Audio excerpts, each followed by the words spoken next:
night. I um I fell asleep after dinner. I was super tired. Just from, Gunnar, I had sent Gunnar to live with his dad when I was recovering from my surgery, and they gave there's like nobody here. I don't want to talk to nobody. I'll wait till somebody shows up. I guess, okay, if you're watching this on the replay, so yes, I sent Gunnar away to live with Aaron for a little while I was recovering from my surgery, and so the school had sent a bus. A bus would come and pick him up, and that was going okay. But he quickly decided that mom's place was a lot more comfortable, so he came back here, and now I have to get up at 7 in the morning every day to put him on the bus. So today I was going to go live in the evening, but I was just exhausted, and I fell asleep after dinner, and then I woke up just a little while ago. Wait, let me cover my face in the chat. And I was like, oh well, hey, I'm gonna go live anyway because it's late, but I keep telling you guys I'm gonna stick to a schedule, so I'm trying to be responsible. So who's here? I know there's someone here. I know it's late at night. Or did you guys all abandon me because you're angry that I got lip filler? Anita did it. It was Anita. She made me do it. I had to do it after 2 years of talking about Anita getting lip filler. I couldn't miss this opportunity. I had to do it. Oh, hey, somebody showed up. That's good news for me. Here I am sitting talking to myself in my bedroom, like I'm doing what people do when they're like nervously passing the time, like breaking pieces of paper. Wait, it says make sure to abide by the community guidelines. Yes, sir. Oh, hey, Bella, you're back. Hello, Poopava.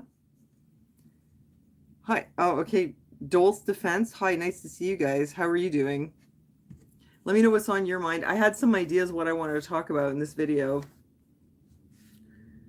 Oh, hey, love. How's it going? Nice to see you. Okay, I'm glad that I got up. You guys, I fell asleep after dinner. I was so tired from getting up at 7 in the morning to put Gunnar on the bus.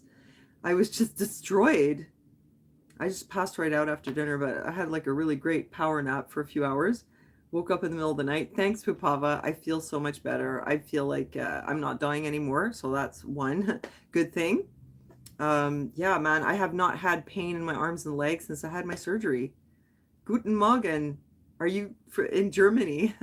Oh my God, I have to call my German relatives, but I can't get it together because I'm supposed to call them in the evening, in their evening, but that's like the middle of the day for me. You guys, you know what I do? I work all day. I get up and I'm like a working machine. I take care of Aaron, I take care of my mom, I take care of my house. I try to sell stuff to people. And then, I'll come on here or I'll write a post. Yeah, you're going off to work, world spotting. Okay, well, I hope you have a great day. Ich wünsche dir einen guten Tag an deiner Arbeit. Yeah, man, I just bust my ass all day. I don't have time to make phone calls in the day.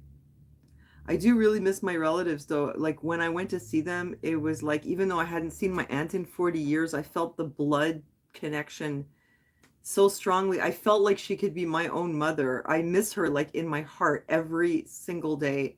It's almost like heartbreaking, like the way you would miss your own mother. I can't even believe, like I didn't see her for so long, but it's like I feel like a part of me is missing. It's really hard. I don't think she understands how much I love her and how much I miss her, especially since I haven't managed to make the phone call, but it's because I'm working all day. I'm not even thinking about making phone calls. And then, in the evening, that's when I relax. I'll have dinner and then I'll make my phone calls. Or I'll call when I'm in the car driving around, but I can't do that with Germany. I actually got myself a landline just so I can call them. I got myself one of those, does anybody use these anymore? Those like cordless phones. I got myself a badass red cordless phone. It comes with a modem though. Actually, I got a modem. So this modem, it charges and you can take it with you anywhere. So technically I could take the modem in my car and then make a call on this portable phone, but I don't know, I just haven't done it. But yeah, so basically I just bust my ass all day. But yeah, I posted the Anita video and I did it because I love you guys and I know that you love Anita. And I knew that some people would be like, you got lip filler? That's terrible. Of course, like, oh, it's not natural, etc., etc. The way I look at it is, you know what? Neither is dyeing your hair, though. And if you look at it, like, there's studies that dyeing your hair every 5 or 6 weeks, maybe it increases the risk of cancer. That's what they think now. Yes, I'm gonna write my aunt a letter. You're right. That is what I'm gonna do. I have a nice card for her. I'm gonna get that done. But I mean, you guys may notice, like, look, I don't dye my hair. I don't get manicures. I spend money on makeup like once or twice a year. I really don't buy a lot of stuff. Uh, yeah, basically, like I don't get my eyebrows microbladed. Like I could give you like a long list of things that I don't do. And I do lip filler like every 3 years or so. So shoot me, I mean, what do you want? I knew it would piss somebody off. So there was the whole like it's not natural. You just took your implants out. Why are you putting something in your lips? I did it before I got the implants out. Actually, this was like in the winter. This was months ago. Nobody noticed because it was so little. It was just to fix the bad job that they did 3 years ago. Yeah, look, I don't even wear makeup. I mean, it kind of, all right, I'll be honest, like when you put yourself out there on YouTube, you're gonna hear people's opinions. So the fact is, look at me, I'm so granola and I don't even dye my hair. I don't wear makeup. And I think that sometimes, like, for some people, that's a problem. Like, they'll have a hard time, like, coming on here and seeing a woman who's 52, who doesn't wear makeup, doesn't dye her hair, doesn't get a manicure. I don't do any of that stuff most of the time. I used to do it on YouTube to make my audience happy, and it was, like, draining. I just don't like it. Um, so they get annoyed with me when I don't put enough effort and time into that. And then on the other hand, if they find out that I did do something, it's like that's wrong too. So it's like impossible to please everybody. But I was really happy because I had a few years ago, like in 2020, I went to like a day spa and I let a non-doctor do my lips. I was trying to, I don't know, I wanted a change and I wanted a boost, and my friends all do it, and it had been a few years since I did it, and I was like, yeah, I'll get a little filler. And I was not happy with it, and it like changed the shape of my lips. And so they can like dissolve filler and they can like fix things. They can, redo it. You don't want to pile a lot on. But I don't know what happened with that filler was it was like it was out on the sides here and I hated it. And it's like every time I've had filler, it changes the shape of my mouth. So he fixed it. So he just fixed it up here so that it would be like more balanced, let's say. Anyway, I was very happy and it gave me a lot of confidence in him too. It was like I was kind of test driving him, because he was going to cut me open and take my implants out. So I was like, okay, I'm going to go and let him try to fix my bad filler job. And seeing the way he did it with so much attention, it gave me a lot of confidence in him. So catch 22, I'm so real, I don't do makeup, lip filler, hair dye, prescription glasses. You don't even do prescription glasses, insulin or asthma medicine. It's kind of like taking it to the extreme. Thanks. You think I look great without makeup? Thanks. I think I look fine, Maybe I'm not feminine enough, because these days the thing is like if you don't look enough like girly, maybe you're not really a girl, right? So maybe if I don't do my hair and I have short unpainted nails and I don't wear makeup, maybe I'm not Barbie enough, you know what I'm saying? That's so crazy. That's where this has gone.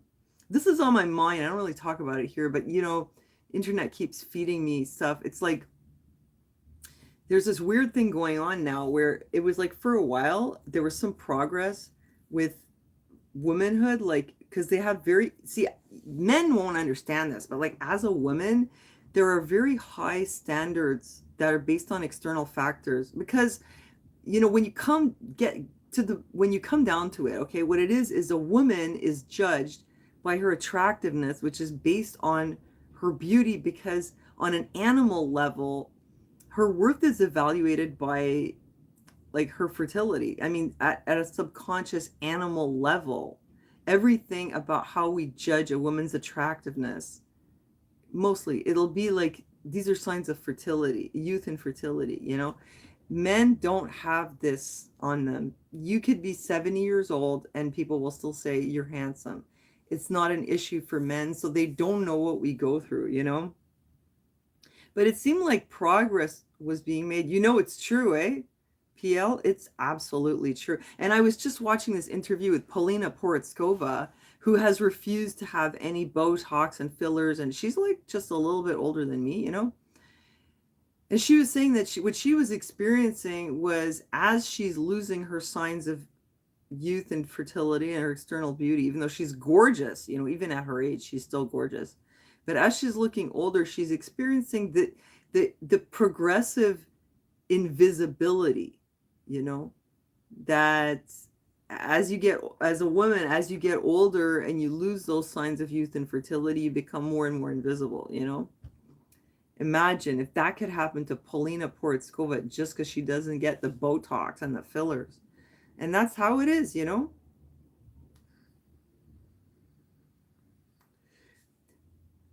It really is, though. It really is. And it's weird because sometimes Aaron and I, we have these conversations about which one of us is like looked seen in lower regard in society, me as a woman or him as a disabled man, you know?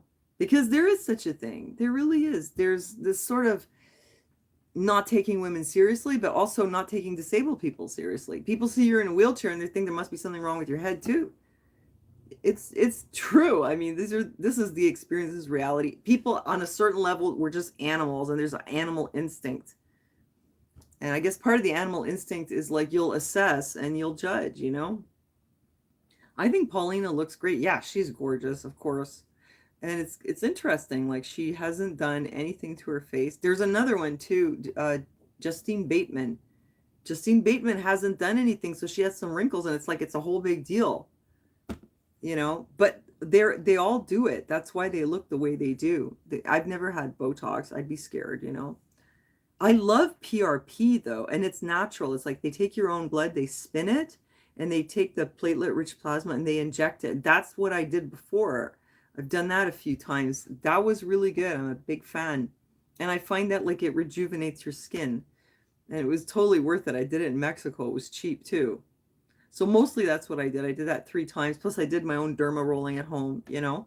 And the filler, I've had like kind of not really good experiences, but I did go back and I did do it one more time. And I'm really happy I did. It looks good. Oh, hey, Lincoln.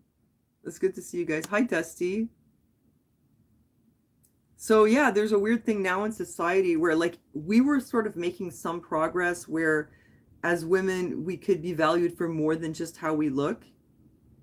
We could be taken a little bit more seriously for other things. And I feel like some of that progress is being undone now with this whole transgender thing. Inadvertently, it's like a side effect of it. Like instead of just helping people accept people who are gender nonconformist, because that would be the goal. Oh, hey, Heather, that's interesting. Let me come back to that. Heather got a lip lift. Interesting. Um, so the thing, yeah, so the thing was like, so you have people who don't fit. They don't look, you know, typically male or female. Maybe they're intersex or maybe they're non-binary or whatever they want to call it. And so they're rejected, you know, they won't get an apartment, they won't get a job, like they get, you know, they're kind of excluded. Like it's a difficult road, right? Because people look at that, there's something in your brain that when something doesn't look normal in another person, like let's say the person has a nose that's super crooked because they were a boxer and they got it broken, you'll automatically stare at it. You can't help yourself. It's because your brain is trying to make sense of it. So that's the problem. So when people like they might be kind of trying to pass, but they don't quite 100% look like what you expect. And so the person on some level, they're like, there's something's not right, you know? And it's like also like when you have Asperger's, like me with my maybe my expressions or lack thereof or whatever. You know, people will meet me and I have this thing where it's very hard for me to talk and keep my eyes this way while I'm talking to someone. They'll always be going like this. I always do that in my videos. I'm always like, and it looks shifty, but it's something to do with the way my brain and the talking works together. And people will read that like red flag, like there's something wrong with you. And all this happens on a subconscious level. So it was like we're trying to like be more accepting so that people who are different, whether they have Asperger's or they're trans or whatever, or they look funny, that they can have a better life experience and they won't suffer just because of the way they present. But what this has turned into is this really weird, like intense reinforcing of gender stereotypes biological sex being your actual physical sex, and gender actually mostly having to do with what society expects of you, right?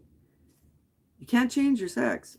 But usually when we use the word gender, where it comes in is like when we talk about gender roles or gender stereotypes.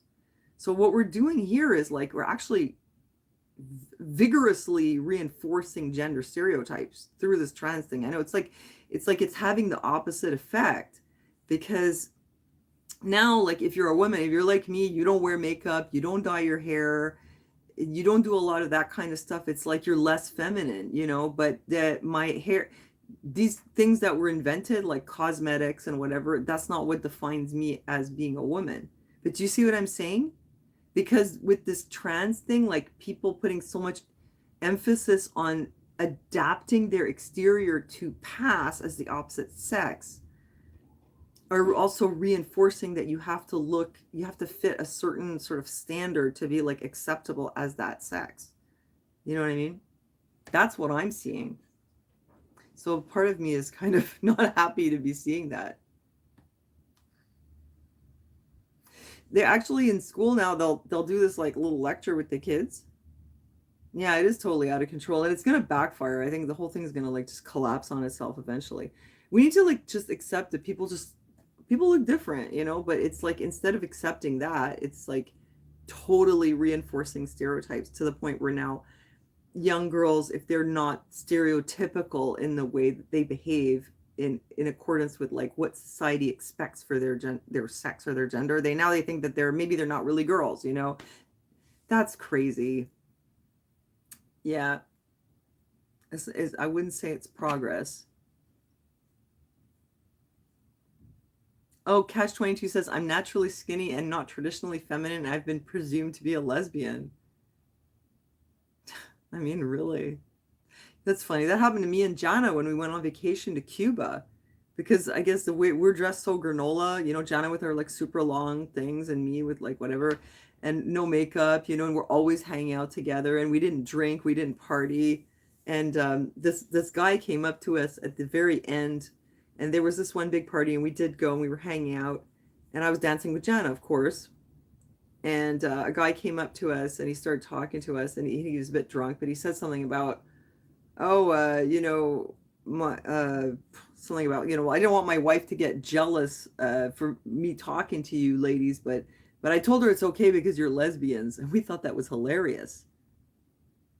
You know, that's what happens if you're like me and Jana and you don't wear a lot of makeup, and I guess I don't know if we were dressed a bit crunchy or a bit too les. I don't know, but we're definitely not lesbians.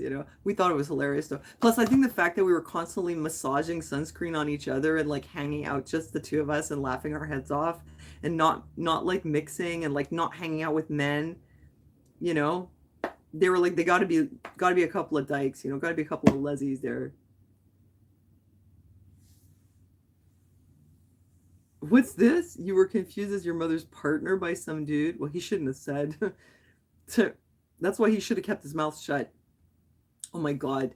This was the most awkward, okay, of me being confused for something that I'm not. I had a boyfriend in my 20s who was in his 40s just for a little while there. And he took me shopping. And we were in this fancy store in the Westmount Mall, and the girl said something. She referred to him as my dad, and I went, he's not my dad. And it was like, oops. Well, I wasn't as young as I looked. I was like about 26 or 27. And he was like 42, so he's a few years older than me. But yeah, that was awkward. My parents were 14 years apart. I wonder if anybody ever thought my dad was my mother's father. I doubt it. Yeah, that's Anita's sugar daddy. I know. I dated this rich guy. From Westmount once. Bless his heart. My parents called him a peasant. He was really wealthy. His family owned like a clothing company. But he was kind of like like the putz of the family or something. So they sent him to India to supervise the factory. Like they made him do like the work that nobody wanted to do. And he was a lot of fun, but my parents hated him because he would push his food on his fork with his thumb and stuff like that. They were like, I don't care how much money he has. Look at him, he's a peasant. Oh my God, you know what we did? I don't know if I can tell you the story on here. I kind of really do want to tell you the story. I had him over at my parents' country place for the weekend. I've never told you guys this story before. Maybe it's because it's late at night. My executive function is probably pretty low. So he came over to my parents' country house. Like we spent the weekend together, you know? And you guys know what? No, Pam says, oh no. Oh no, like now I'm not sure if I should tell you. You want me to tell you? Well, it was okay. It was like no, I don't think he was autistic, but I think he had ADHD. He was definitely not autistic. But yeah, he was a bit like, I don't know, like he liked to party, you know. He's like, yeah, he liked to party a bit. I think he had ADHD. And I think that, well, he was recently divorced, you know. I guess he got married young and he had like two daughters and they weren't that much younger than I was, like a bit, yeah, but all right, I'll tell you the story. This was like back in the 90s, right? Everything that I ever did that was messed up, my excuse at the end is it was the 90s. So I had him over at my parents' country house and we discovered, you know, any of you guys ever been to a Dead show? You know what they do at the Dead shows with the balloons? I'm gonna wait to see if you guys know what it was. You guys know about the Dead shows and the balloons? You know, there's always like a girl with like a voice like that. She's got those big balloons.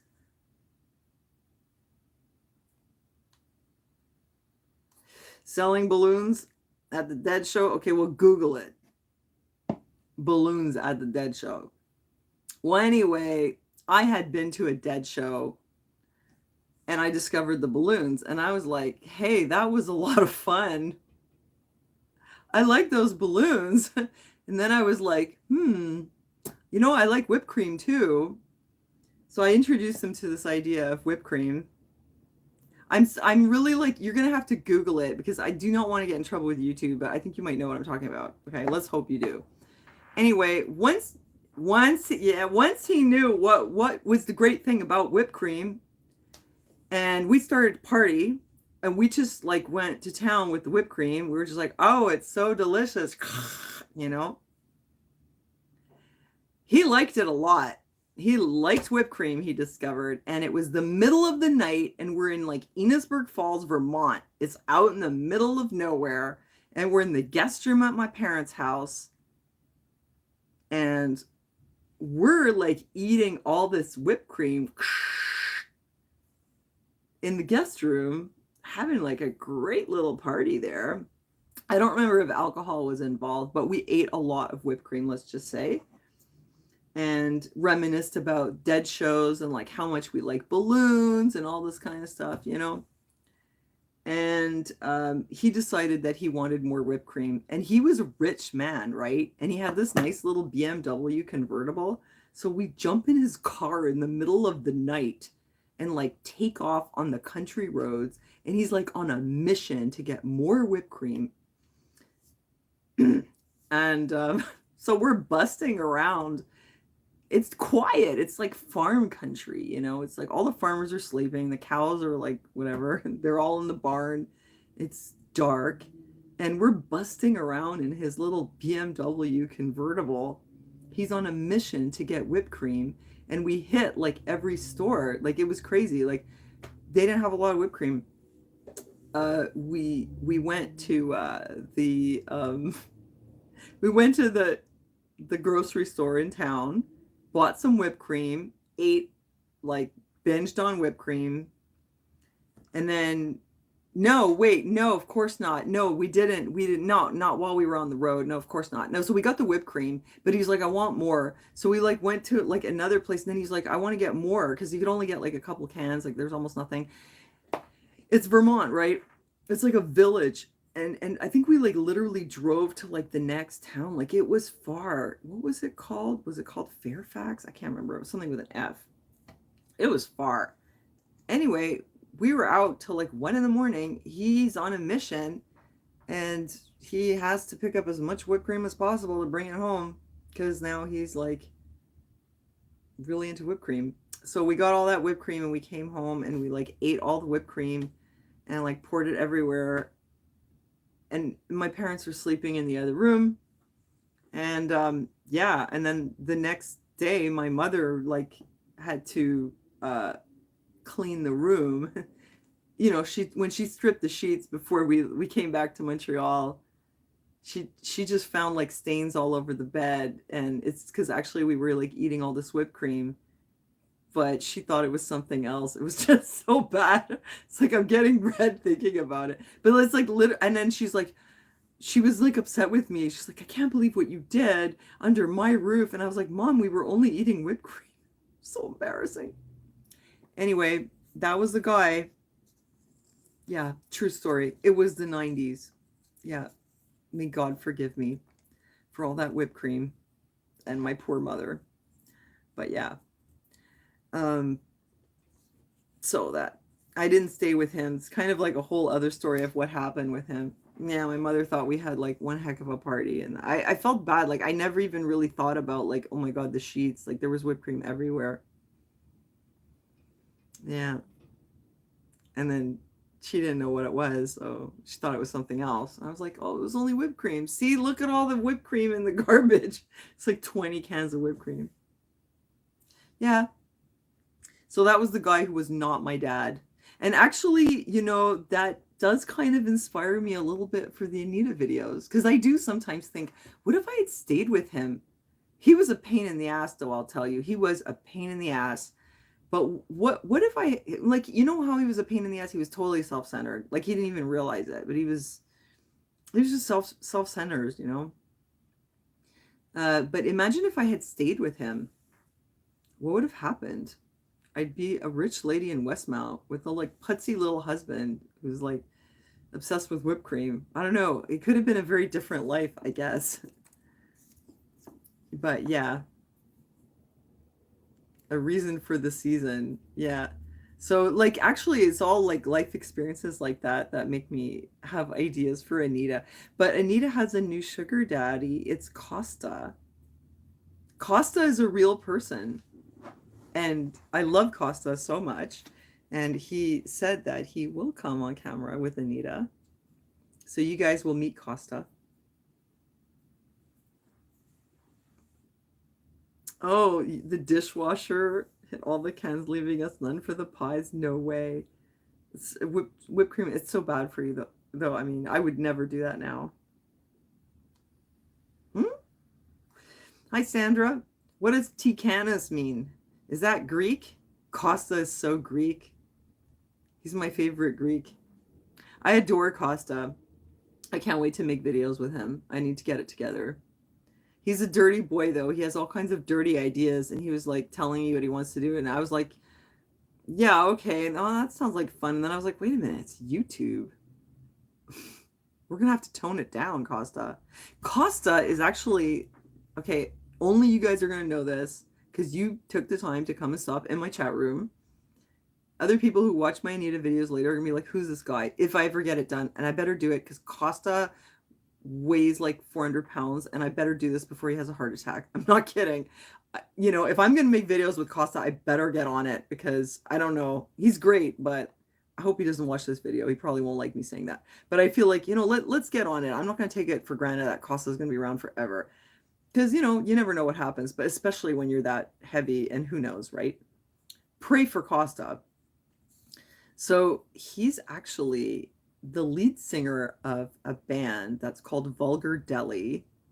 Yeah, bless his heart. I love him. Knock on wood and say a prayer for him. But I honestly, I did think, I was like, damn it, I better do this with Costa because if I don't do it, I'm going to regret it. You know, if something happens to him, like if he has an accident or like, you know, his knee goes out or he has a heart attack or something, I'm seriously sorry because I want to have good memories with Costa, you know, like forever. and I want to get him on camera, and I want him to be Anita's sugar daddy. He's down with that, so I need to have some fun too. So like, I really want to do that. Um, so what was I going to tell you about Costa? Oh yeah, he is the lead singer, yeah, of this band. It's called Vulgar Deli, and he's amazing. He's a really amazing performer. He's so punk rock. He's just unbelievable. And he had this song. It's uh-oh.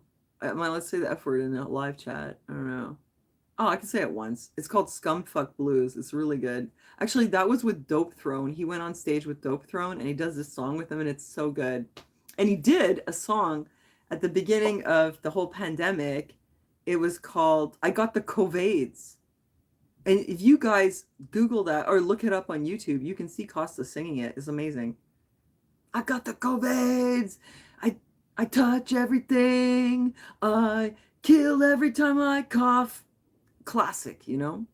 He did get the COVIDs after, even though he had, he had his shots and everything. He did get the COVIDs, though. We all got it.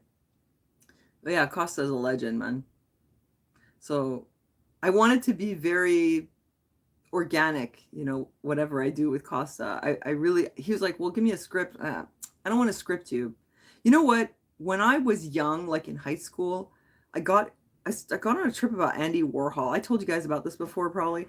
I was really interested in his film style. I'd never seen anything like it before. It was like sort of the earliest form of reality TV. He'd get all these weird people together and film them, and it was a bit, some was more scripted than others. I liked it so much. I was very inspired. And I used to make these audio recordings even back in high school. And yeah, like that's why I do these like weird Anita videos. It was all like, it's the same inspiration that I had when I was a teenager. Nothing has changed. And Costa's like perfect for that. And I used to do videos with my friends where I'd bring them in and I'd be like, just be yourself. It's all very like, what do you call it? Warholian or Warhol-esque or whatever. That's what I like to do. So that's what I'm hoping to do with Costa. I don't want to script him too much, and I want to do some fun things with him.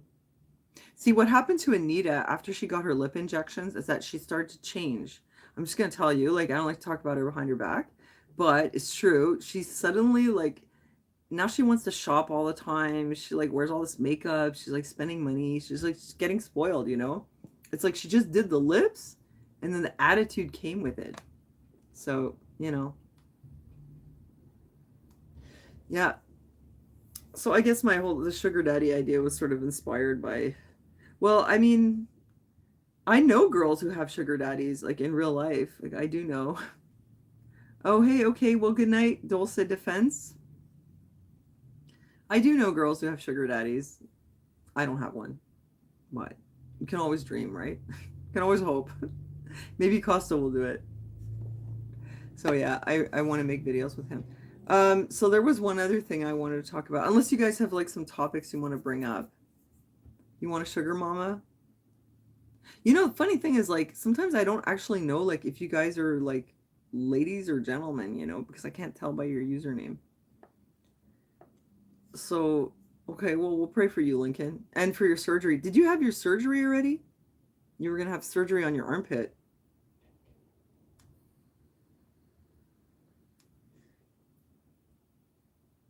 Oh, next week? Okay, well, I hope it goes well. I really do. I know a little bit about hyperhidrosis because I saw it on a Dr. Pimple Popper video and it was like not fun. Oh, you got to walk your brother's dog? Okay. All right, well, thanks for stopping in, Sandra. Love you too. Nice to see you here. So, when I did the Anita video, oh, you're a lady, love. Okay, I didn't know. I can't, how would I know, right? You guys are all like ambiguous gender to me unless you tell me, right? I don't know. I love you anyway, whatever you are. Oh, you're female, catch 22. Ugh, Lincoln, yeah, it sounds awful. I'm so sorry. It's crappy. Oh, your name is Scott. I always call you Lincoln. And now I find out you're Scott after like what, how many years? Like 10 years of calling you Lincoln. Okay, well, it's good to know your name is Scott. I thought it was Lincoln. Who knows, right? our usernames. You're a girl. Okay, cool. Wanda. See, and then it turns out Wanda's a guy, right? You never know. Oh, you liked my Anita video? Thank you. You know, I appreciate that. I just wanted to make you guys laugh. It was like balls out, you know what I'm saying? Like I just did all this crazy stuff. I literally went to my doctor. I actually got lip filler just a bit. And I went in there with a wig and I was like, I just did it to make you guys happy. Oh, Wanda's Wendy. Okay, good to know. And I knew that some people were going to be like, "Oh, you got lip filler." This is what I wanted to say before. There, where's my sis Anita Hit? Where's Anita Hit? Uh, I don't know. She's probably with her sugar daddy right now. I don't know. Does she do sleepovers? You're a girl, okay, Dawn. I'm gonna call you Dawn. Bella, I'm glad you liked it. Yeah, man. I totally like. Yeah, like I said, I went in there just like totally nuts. You know, whatever. I don't care. I'm giving the guy like $10,000 to fix my titties. I can wear a wig if I want. Who gives a crap, right? I'm not trying to impress him. He's going to see me under anesthesia. I'm sure it's not going to be impressive. He's going to like look inside my body. I was like, who cares? I tell you, man, like with the plastic surgeon, they don't care as long as you pay them. He still owes me some money though. I have to get that money back because I don't have online banking because I like overpaid. So I got to remember to get that back. But yeah, I'm glad you liked it. Oh, thanks, Joan. Yeah, I'm doing well. I have a couple little bandages here. I'm doing this where I had the drain. This one was starting to get infected. It had like pus coming out of it. Well, I'm doing my own wound care though. And on here, something terrible happened here. Like it ripped. Not like the incision, but like the skin ripped. I don't like it. But I'm taking care of it, you know.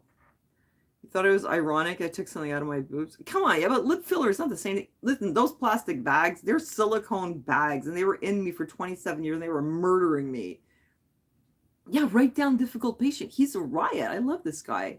I don't know why anybody would ever say anything bad about him. He's just amazing, and he did such a good job. I wish I could show you my boobs.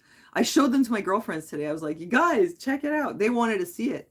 They were like, yeah, they look really good. I'm so glad, and I'm so glad I didn't get the lift. But, yeah, you know, lip filler, you can get a reaction. You can get a problem from it. I've had filler before. I had it under my eyes like many years ago, like more than 16 years ago. Because I have these bags. You guys know I have bags, right? And the reason I have bags is because my orbital bone is low. Some people, the bone comes up higher, right? Most people. I mean, if I was a skull, I would have like these giant holes where my eye sockets are, right? So I have like big, huge eye sockets. And then I guess there's some fat here, but the problem is the bone is low. That's why I have that. It's hereditary. It's not, you know, it's not even to do with being tired or, you know, I don't smoke weed or anything like that. But I got tired of people asking me if I was tired or if I smoked weed, honestly, because I heard it like every day of my life. The glasses kind of hide it, but without it, I got these comments, you know. So I was, you know, I was a bit younger there when I did it. But anyway, he put some tracks of that stuff here, and I had such a reaction. It blew up like I had bee sting allergy or something. It was so swollen, and when it went down, you see here, you can still see there's a little puddle kind of thing. It never really went away. See that? You can kind of sometimes see it there. I don't know if you can see it. I had puddles here, and I had that Tyndall effect. You could see like a line, a yellow like track. I think he didn't put it in the right place, and I didn't react well. But you know what? I didn't take it out, and also my body like encapsulated it. But I didn't take it out because honestly, this thing about fillers being temporary. I had that filler 16 years ago here. But you know what? I'm not going to take it out. I could dissolve it, but there's no point. It's probably just all scar tissue now or whatever. I didn't want to take it out because even with all those problems, it was better than what I had before because I have such low orbital bones that I was like, okay, it's fine. I'll just leave it. No, you wouldn't notice those bags, but yeah, like they're better though. I mean, before I got the filler, it was even more like hollowed out here and puffy, but I mean, it stayed forever, eh? And then one time I got it in my cheeks, just a little bit, but you know, I wouldn't bother with that again. I've done it here before. I did PRP in here, And I've done it in my lips like a few times, like once when Gunner was really little, like 2. Your bird bit you? No kidding. I always kind of wonder because birds are really like little dinosaurs, actually. They're like little raptors. Chickens, too. Bruising? Oh, wait, are you talking about the bird or my lip filler? I got the filler like ages ago, like months ago. Like you can't even tell the difference. It's just I could tell the difference because the old filler I had was out here, and I was like, I felt like I looked like a clown, you know? Oh no, no, you can't put teeth. No, this is genetic. This is like hereditary. Hi, Guinevere.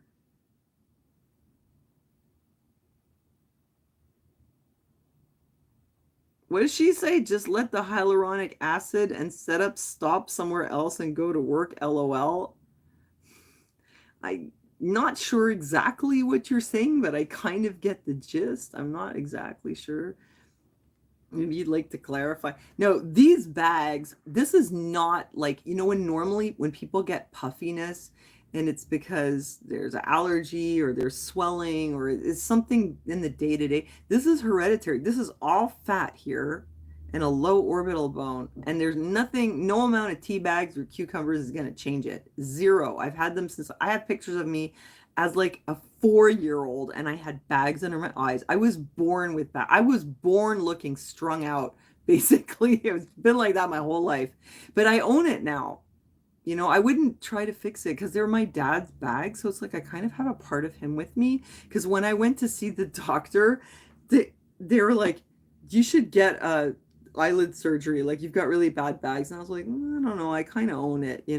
That's me. I feel okay about it. She said, don't worry about dissolving the hyaluronic acid. No, I don't want to dissolve it because I don't have the yellow tracks anymore. And I think it's better than without because it's kind of like a little bit less. But it's crazy because I've had it in there for 16 years. And if I press on it, you'll still see like an indentation. So that one, it stayed forever. The cheeks disappeared. The tracks here that I did ages ago disappeared. The lips, I did it in Westmount like, I don't know, 15 years ago. And it was a nurse who did it. And you know what? Something went wrong. I got like my top lip used to be thinner. It used to be different. But see how it kind of comes down here? It's been like that for like ages. Ever since that filler, something happened in there. I don't know what it is. Either it was like a bump, it kind of, I don't know what happened. Either it was a nerve or it was like, I don't know. I went back and I was like, listen, the inside of my lip is like hanging out. And he's like, it's impossible. It's from the filler. Sent me away. I was like, your nurse did this, but he didn't want to hear about it. So I was like, well, I'm not coming back here. That's for sure. So when I went to Mexico and he did it, but he did it with PRP, I was very nervous. But uh, he did such a good job in Mexico. And he did it with my own blood. So I was like, that's cool. And so then the next year he did it again just with my own blood. And that just boosts your collagen. And then I let him put a little bit of Restylane the last time. And he did a good job. I was really happy. And it looked totally natural. And it was like so little, you couldn't even tell. So then I was like, okay, well, my last lip filler was I guess it was in 2018. It went really well. So in 2020, I was like, okay, I'm going to like get a little bit more. And I went to this place. I let a nurse do it and it was not good. I mean, I was not happy. Like at first I was like, oh, great. But then, when you look at yourself and you're like, nah, it's not my face. Oh, where you got Juvederm, you have huge pores. Yeah, it can do stuff like that. So I was kind of really turned off, but that job from 2020 was like, it wasn't good. And I needed to do something about it. And I was very happy. This is the first time I've actually been happy with somebody with what they did with my lips. It looks normal now. Yeah, why would I risk it? I don't know. I guess I just decided to trust him, you know. I was a bit nervous about it, but it was like either I leave my lips the way they were and I'm not be happy about it, or I trust him because he's a real doctor. And when I saw the way he did it, some of them they really know what they're doing. They do a good job. So, maybe I'll redo it in a few years. But I felt like I needed it. But yeah, it doesn't like 100% go away. But when I had a bad result, okay, it was with a nurse who did it here, and it was a nurse who did it the other time too. Every time a doctor did it, I was very happy in Mexico and here. But when it was a nurse, I wasn't happy. So maybe I just had bad luck. I never did Juvederm. It was only Restylane. I've never had Botox. All my friends do it. I figure I don't need it. Look, you guys, I don't have a lot of wrinkles. I think my eyebrows are like coming down. Maybe I should try Botox. I don't know. Okay, so no, Bill Clinton, you are beautiful. Why not just be you? I don't understand women. See, that's because you're not a woman. That's why. I was talking about this earlier, that on an animal instinctual level, society judges women by um, their outward signs of youth and fertility. On a certain level, that's our viability. Whether you like it or not, this is the reality. And as you're aging and you look less fertile, young and fertile, you become invisible and you just get treated differently. It really is that way. And, you know, I just don't want to be treated that way. You literally get treated like different, like you're an old lady. You're like irrelevant. And if you're a man and you don't live with that, you do not understand what we deal with. But that's a fact. I mean, you could be like, well, it's okay. They, you know, treat me like that now because I'm old. And people just like see, even other women, they'll see you and they'll, you know, it's like, it's like, I don't know. It's like you're used up once you get certain way. Men are judged by their ability to provide. Absolutely. With you guys, men, it's all about your money. And that's a different burden on you. Because if you don't make money, then that's going to affect your self-esteem. And it would be like us women going like, oh, it doesn't matter if you don't make money. Don't feel bad about yourself because you don't have a career or whatever. You know, you need to just find a woman who loves you for who you are, or find, you know, find people who accept you for who you are. But you know, as a man, that it probably affects your self-esteem. Unless you've like embraced a hobo life. Some people do. But generally, that's the thing that really gets men down. It's the financial stuff. And it's weird because for women, like if we're in a relationship, we're making too much money, it actually is like has a negative effect on the relationship because all that stuff is still there. Like whether, no matter how progressive we think we are or modern, if you make more money than your husband, it's kind of, it's not ideal for the relationship. They need to make more money than you do. You know, it's just the way it is. Otherwise, it's a bit of a strain.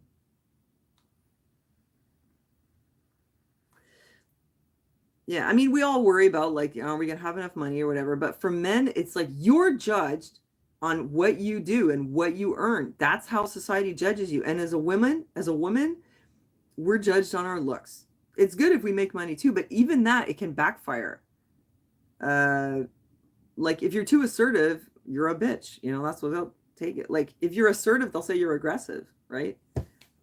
You make too much money, it's like you're, you know, old lady boss, or you're a gold digger if you married a rich man.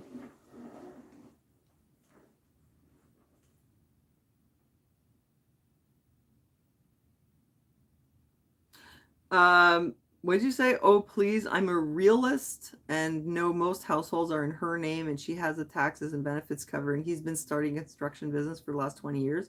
I mean, like, hey, yes, like lots of women work and they make money, but in a relationship, it's hi Kanga, it's harder on a man if the woman earns more than he does. It's just a fact, you know. I hope she makes lots of money. She should go get it. You know, go get your bag by all means.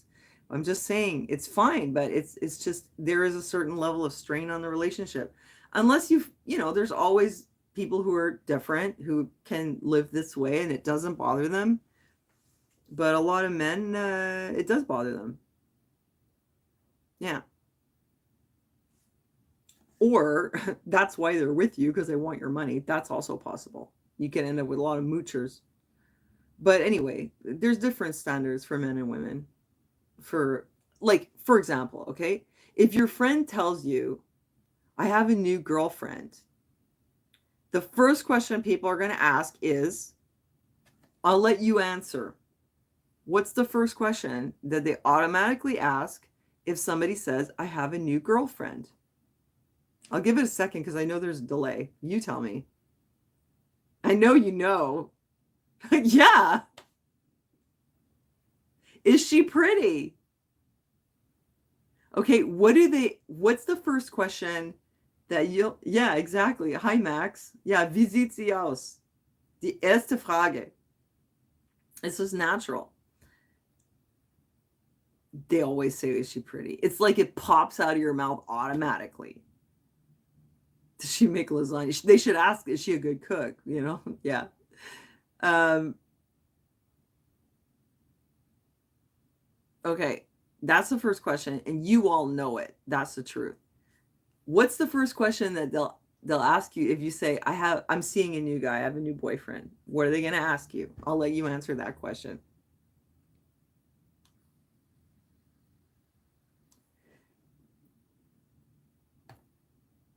4 words. Yeah. Yes, Max already knows. What does he do? Every time. I even do it too. You have a new boyfriend? I'm not gonna ask, is he good looking? I'll say, what does he do? I'm guilty, just like everybody else. What does he do? It doesn't have to be rich, but you know why we ask that? Because we want to know if he's a loser. I'll be honest with you. I'm just going to tell you the truth. What does he do? Because I think that, well, you know, if you tell your girlfriend, I'm seeing a new guy, she's going to ask, what does he do? No, we don't ask, is he rich? I've never heard that. I've never asked it. I've never heard it. We want to know, what does he do? Because once you tell what his profession is, it's like you kind of get a picture of what kind of person he is. He's a lawyer. Oh, gives you a picture of a certain type of person, educated, works in an office, wears a suit, probably meticulous, maybe argues a lot. Is he a plumber? Oh, okay. So he's like a tradesman, probably hardworking. You know, you kind of get a picture of like down to earth kind of guy. He's an interior decorator. Oh, you know, that's different, right? You want to know what he does because we define a man a lot by like what kind of profession he has. And then also it tells you a little bit about what his income is. Maybe is he a businessman? Oh, he's entrepreneurial, you know. And if they're like, well, he's a janitor. Oh, okay. Well, he has a job, you know. Uh, Maybe he's a very like responsible career janitor, you know, like it doesn't have to be that he's like running a giant company, but certainly that's the first question that we ask. And if, yeah, plumbers make lots of money. Yeah. The Church of Painful Truth. You wonder how much money he makes. Hi, Rosie. Well, yeah, we do kind of wonder, right? Naturalist, no hobo. Hi, Jody. But I think that the reason women ask this question, it's not exactly like, is he rich? It's not like it's not a greed thing, like, oh, you're gonna like get lots of money out of this guy. Is he gonna buy you a car? It's more like you want to know if is he gonna be, does he have his act together? That's the thing. Does he have his act together? Is he gonna pull his weight? If you know, if somebody has a job and they're, or a career, even better, it kind of tells you, yeah, like Sabrina said, it's all about feeling safe. It tells you, provide, he can provide, or at least he can pull his weight. I think that's the question. You know, if what would be a bad answer for what does he do? Oh, he's between jobs, or well, I don't know. I don't, no offense, but like when he works in a call center, I don't know. What's a job that you don't want the guy to have? Oh, I know. He stands on the corner and like bothers passersby to make donations to a charity. Those kind of jobs, like student jobs, it's fine when you're a student, but when you're 40, it's a bit, you know, or maybe like, oh, he doesn't have a job. He's looking for one. He just got out of jail, on the bright side. That's a bad sign. So we just want to know, does he have his act together? That's really what it is. Because you don't want to have a guy that lives a parasitic lifestyle. I mean, like if you make $400,000 a year and you have a guy who wants to like cook and take care of the house, take care of the kids, and you have this arrangement, you know, why not? I mean, Aaron and I have a very non-traditional arrangement. He panhandles, but he's good at it. Yeah. He works at Walmart. Well, at least he's employed. I mean, you know, yeah, it's a job, right? So, I mean, if somebody said he works at Walmart, I'd be like, oh, okay. I'm not impressed, but at least he has a job. He's a musician. Ooh, that's kind of hot. He's Elon Musk. Oh my God. I wonder what it'd be like to date Elon Musk. I bet it would be a bit weird, eh? He's really smart. A stripper. Oh, I could handle that. I don't know though. Kind of awkward on Sunday though. This is my boyfriend. What does he do? He's a stripper. You have to lie about it. He's a YouTuber. That's not very steady income though. YouTube, it's like you could be doing really well with it, making money, and then not. And there's this channel, I think it's called Tales from the Street. And lately I've seen two people. Ooh, exotic dancer. Ooh, nice boyfriend for Anita. He's probably gay though, you know? Oh my God. I actually know some guys who were exotic dancers. They're not gay at all. Yeah, like Guinevere says, that security, but it's not, it's not like he's got to be rich, but you just want to know that he's not a loser. Like I said this before, but that's basically it. Is he going to move in with you, not have a job, and like mooch off you? You don't want that because it doesn't get better. I've been in that situation before. Plays video games for a living. Cool. Yeah. Oh, Guinevere. Yeah, the best, eh? I mean, yeah, talk about a hookup, right? So yeah, about the YouTubers. Okay, so there's this channel, it's called Tales from the Street, and he interviews these people, and they're all methed up. They're in Arizona, and they're all methed up, or whatever it is, right? And some of them were YouTubers. He interviewed this guy. He was an addict, and he had like this big like sore on his leg. A mime. That's so funny. Oh my gosh, imagine marrying a mime. And then he was like, "It's time to go to bed," and he'd be like, he mimes all the time. He gets hungry, and he's like, imagine. And he's living with a mime, regretting it. Yeah, so yeah, you brought in a stray. Oh my God, I brought in a stray once. He seemed okay when I met him. I had a stray for like years. Some of you guys may have seen that whole debacle. I had a whole channel about it. Anyway, I don't want to get into that, but I kept feeling bad for kicking him out. I'd kick him out when he got on my nerves, and then he'd come back with a crisis. I'd let him back in. Finally, I kicked him out for good. It was better for him too, actually.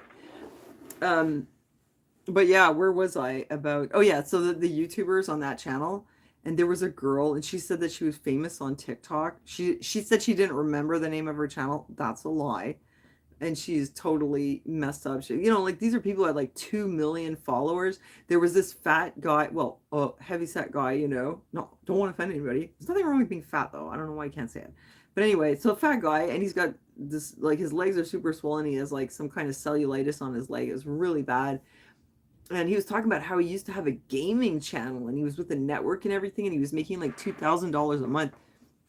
I've seen a few people, several of them. Oh, hi, September. Yeah, I've seen several people that were YouTubers or what do you call it, TikTokers or something, and they were making money, and they were totally washed up, So but I guess that could happen to anybody.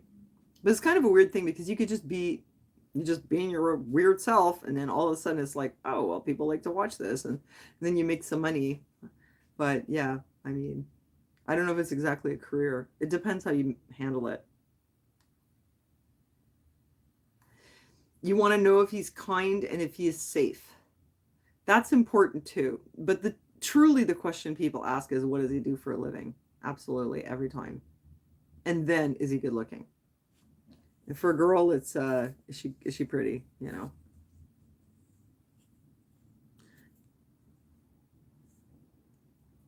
You just saw that channel, Guinevere, the other day.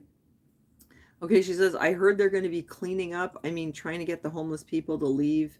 And I'm like, where to go? Well, that's the problem. And that actually happened here in Montreal. In my neighborhood, there used to be this place. It was called the Open Door. I used to volunteer at it, actually. And a lot of people would sleep there in the day. And they like hang around this neighborhood. We had tons of homeless people.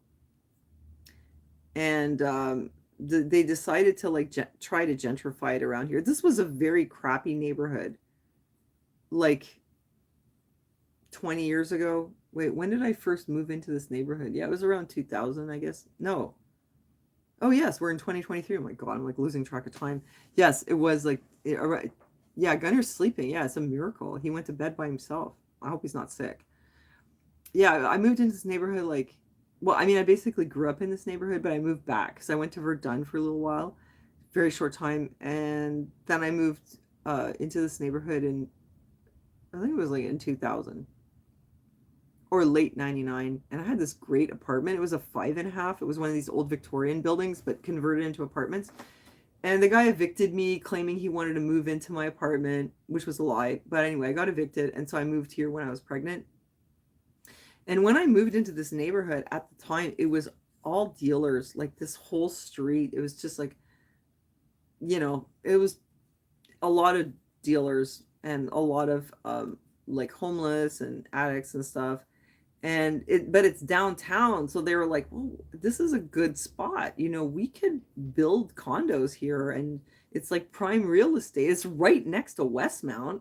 We got to get these people out of here. So they did all kinds of stuff, like they closed down the shelter. Well, what happened was the church that was housing the shelter decided to sell the building, sell the church. So they sold it to someone who they were supposed to make it into something. They never made it into anything. Well, actually, first they closed down the Native Friendship Center, which was up the street. Then they closed the Open Door. Then they really tried to get them out, but they couldn't really. So now they have a new shelter, and oh, I thought I was gonna lose you. It just fritzed out for a second. They really tried to clean up the area, and we had a mayor that one of his solution was to get rid of all the benches so that they couldn't lie down and sit anywhere. And I remember when I was pregnant and I needed to sit down, and I'd have to like sit on a step somewhere. So they went through this phase, and then finally they were like, oh, we can't get rid of them. And they made a thing there. They moved the Open Door like to another neighborhood. You know what? Now that neighborhood is just full of homeless people. Try to do an update on my tooth. Well, there's not much to update. My teeth are okay. No, yeah, no, my computer froze for a second. Hold on a second. Leave you a message there.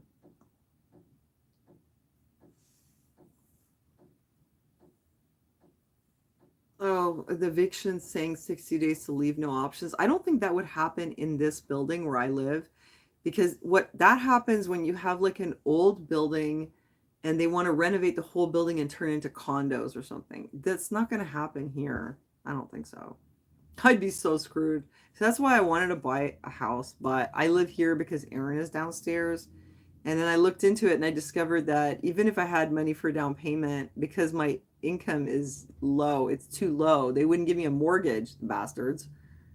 Like I could literally have $100,000 saved, which I don't, but let's say I did, I still couldn't get a mortgage to cover the rest of it. It's like if you make 150,000 or $100,000 a year, they'll give you a mortgage to cover like a a $600,000 house or a $500,000 house.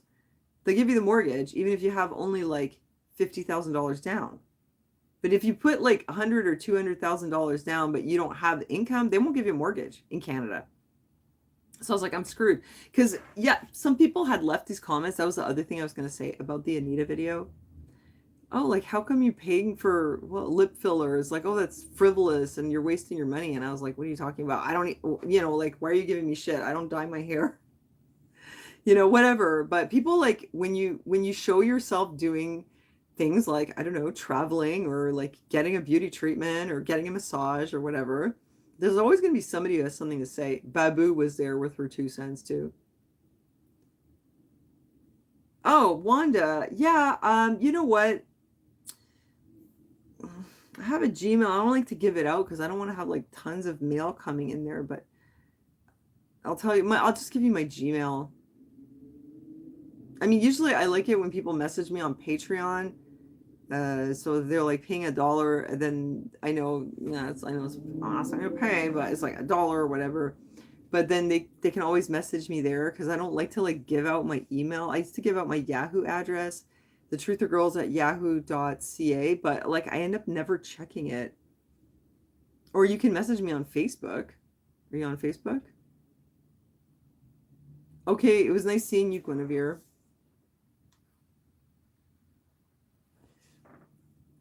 If you know what I mean. Yeah.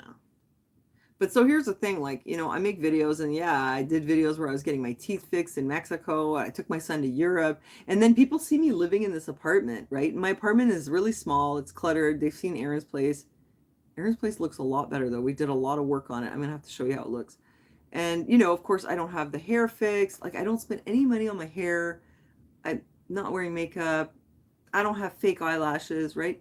So then they see me doing something like traveling or getting some lip filler, and they're like, "You're wasting your money. It's frivolous," or I don't know. They have some 2 cents to say about it, and it's because this one I thought it was kind of interesting actually. She's like, I said something to her, I replied to her, and then she's like, "Well, I was under the impression that you were struggling financially or something like that." It's like, well, what made you think that? Oh, I know. It's because I live in this tiny little ramshackle apartment, and I don't my car looks like it's destroyed. It's true. And I'm not all fixed up, right? But I think people make a mistake. You see, like, they'll look at you, and if you have really great hair and your apartment looks nice and your car looks good, they'll think that you're doing really well financially. But a lot of people are just in a lot of debt. So they can have all this great new furniture they got on credit, and they get their hair and their nails done and their eyelashes, and they put this on as a front so that you think that they have money, but maybe they don't. You don't know anything about them. And what you do know is they're spending money on all that stuff around them. Maybe they, like, if you're really rich and you really have money and whatever, of course you're going to spend it. But there's a lot of people that don't have that kind of money. They've got a house that's on a mortgage. They've got a car that they're paying off. They've got furniture that they're paying off. And they spend a lot of money on making themselves look nice and getting fancy clothes. This is from the thrift store, but it's Desigual. But yeah, thrift store. So they look better off. And I know that people do this because I have friends that, oh, I'm going to explain because I just want to talk about like psychology of how people do this. I have friends that like they were not making money. They in my opinion, I see them spending their money. I'm like, what are you doing? I don't say anything because it's not my business. They got a $40 manicure and a $200 Coach bag, you know, and yeah, but they don't have. Then they just spent all their money, you know. Oh, the shirt. Yeah, this is a Desigual shirt. I love it. I'm always on the lookout for Desigual. I got that dress too. Well, that's the thing. People spend a lot of money in the day to day. I've got friends that make so much money and they just spend everything. They spend everything. I don't have to explain. I'm not explaining. I'm like talking about, the human condition here. I think it's worth talking about this. Um, oh, I don't date other people. I don't date anybody. No, thanks. No, of course we're exclusive. Yeah, we've been together for like 20 years. Um, so the way I like to do it is I like to have low overhead. I do wish I had an extra room, but whatever, I can deal with it. I don't spend money in the day to day. I don't even get my car fixed. My car is dented, it's beat up. And you know what? Maybe it doesn't look good. Maybe people look at that car and they're like, man, like what? It's like total hobo car.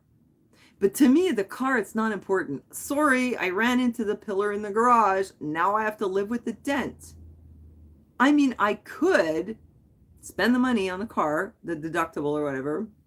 I'd have to like replace the door and like do all this work. At some point, I'm going to do it. It's just not a priority. Going to the hairdresser is not a priority. Getting my nails done is not a priority. Could I take another apartment in here? Yeah, I could take one with, I'd be probably spending an extra $400 or $600 a month. It's not worth it because that kind of stuff that you spend every month or every day, like your Starbucks coffee, your little things that you do, you know, your entertainment, and even the rent, that stuff really adds up in the long term. So let's say I spend an extra 600 bucks on rent per month, $6,000 a year. I could spend $3,500 on a trip for me and my son. To me, it's more worth it to not spend the money on the rent, spend it on the trip.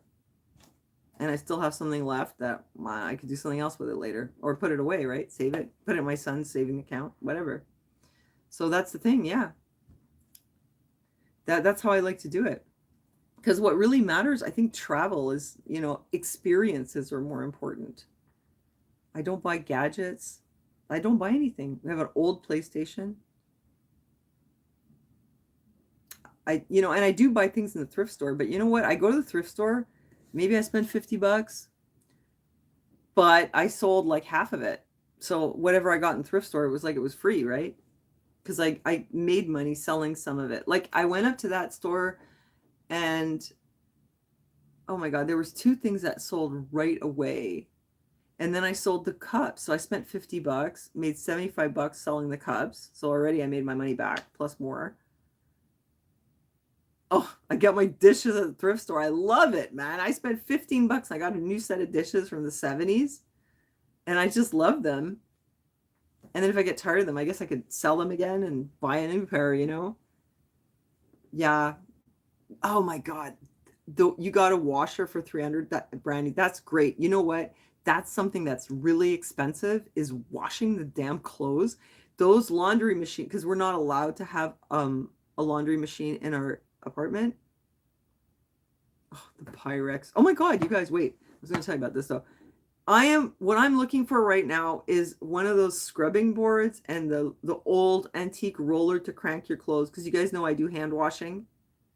No, I'm not moving to Croatia. There's no way. I don't like the roads because you have to drive on the cliffs. That was like a deal breaker for me. I want one of those laundry press and the washing board so I can do more hand washing, save more money, you know. That would be a good investment because it's crazy how much those stupid machines cost. It's like $10 every time I do. Well, no. Yeah, it's like $10 every time because I wash my clothes separately from Gunner because I used a hormone replacement gel and I don't want it to get on his clothes. So, no, I'm not allowed to have any appliances. I am literally not allowed to have a washing machine. A washing board? Oh, you have one? I want it. I'm looking for one. There's one in Ontario. There's a lady on Marketplace. She's selling a washing board. And what I really need is the wringer because it's really hard to wring out your clothes and it takes so much time. And she wants 120 for both. I'd be like, I give it to you. I will wash my clothes the old way in the bathtub. It's worth it. Because yeah, like every time I wash our clothes, it's $10 for like 2 separate laundry things. I could be a vet. Well, I didn't go to vet school. I don't know. I don't know about that. What kind of a vet? I'm a veteran raver. It was the 90s. Let me show you the glasses I got though. I found these on Marketplace. These are crazy. But yeah, like that's my next project is to like hand wash more of my clothes, but I need a laundry cranker thing. So that's the thing, like I just save my money and then I spend it on what I really want, you know, because you can easily like lose it in the day-to-day, you know. Or you can save it up and then you can go to Europe. I mean, I do have really good credit too. So it's not like I don't use credit cards and have debts and things. I do. I'll do that and then I'll pay it off and I'll do it again, you know. Almost 100 people watching. 72 people. Okay, look at this. This is awesome. Oh my God. I can't believe I found this. This was my score of the week. What kind of vape is it? I don't even know. It's called UL or something. I don't know. Oh wait, Caliburn. It's called Caliburn.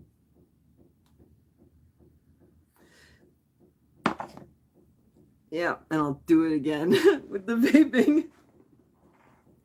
I was just telling somebody, I was like, what? I quit smoking. What do you want? You know, I don't drink either. Let me vape in peace. Okay, look at these glasses. Okay, I have these. These are belly dancer motif. These are from the 60s. See? And I have them with the cowboy theme too. But they're in the kitchen. I don't want to get them. Oh, what flavor? Oh, it's like lemon. Okay, good night, Lady Liberty. But look how cool these glasses are. So the belly dancer ones are in my closet. Okay, good night, Sabrina. They're nice, eh? Yeah, they're beautiful. 1960s tumblers. They're so pretty. Because I actually broke so many of my glasses. I smashed them all. No, I'm not selling them. Well, I have 6 with the cowboy, and they're in the kitchen. You know why? Because I like them less. So I figure if Gunner breaks 1 or 2, I won't be crying too much. But these ones, I put them in here, special occasion. So I have 10. No, it's not radium glass. No. It's a silkscreen print. And see, this one is pink, and this one is blue. I just love it. Yeah, and the cowboy one's the same thing, but like with the cowgirl kind of motif on it. Man, I paid $10 for 10 of these glasses. This lady had all this stuff, and she's trying to sell it on Marketplace, and she's like, she's not able to sell it. So she finally ditched it, sold it to me. That's fine. Let's put them away. Put them away very carefully.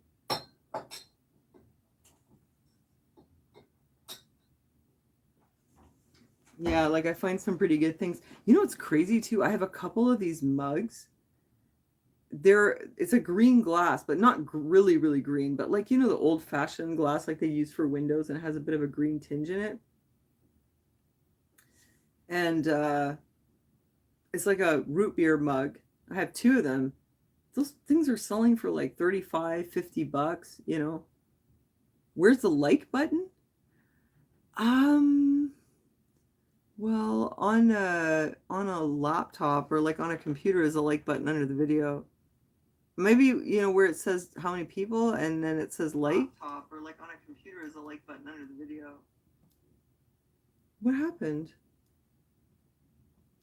Maybe, you know, where it says how many people and then it says like.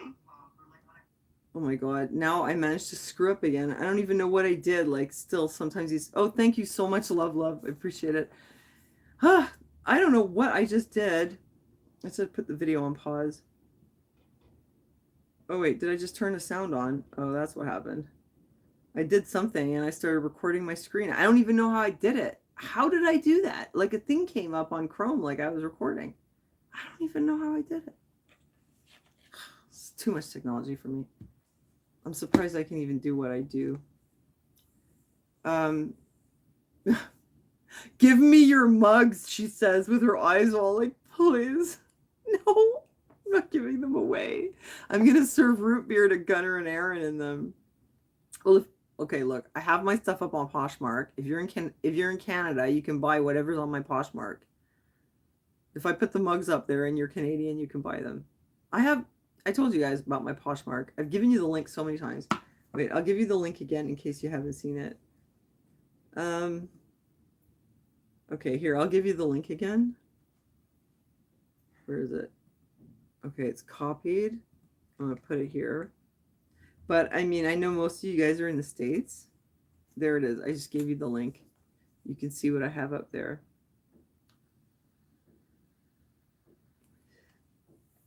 But yeah, like, you know, I think I'm just like, people have different ways that they handle their money. Some people spend everything as soon as it comes in. I can't live like that. What I do, it's called save and splurge, you know. So I save like all the time. I don't make a lot of money. I'll save. The Patreon link. Okay, I can do that. I'll put it in.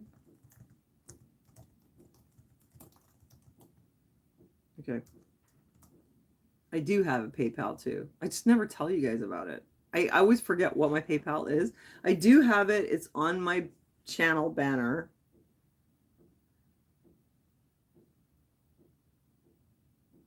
A good vinyl valuer? What does that mean? What does that mean, Claire? Patreon? Yeah, it does. Yeah, it goes to me. Yeah. There's like a very, very small fee for processing. Yeah. the thing with YouTube, I think that when people donate here, it kind of helps my channel, like algorithm wise. But they do take a cut, more of a cut than Patreon. It doesn't take very much at all. There is a PayPal. I have a PayPal. It's like if you go to my channel, there's a banner, and there's a little P at the bottom, so that you can find it there. I mean, seriously, like I've been on here forever, and like I know a lot of people are like, don't forget hit me up on Cash App and Venmo and PayPal and all that. I only have PayPal, and like I never tell anybody what it is. I probably should, but I'm not trying to like, I'm not trying to make you guys give me money. I don't really feel very comfortable actually doing asking. As you see, I'm suddenly become very awkward. But I mean, I do have a Patreon, and I like appreciate when you guys join the Patreon because it helps us to stay in touch, and it supports my channel as well. But as you see, I'm like super, I've always been very awkward asking for anything from anyone. So I do have Patreon, and no pressure.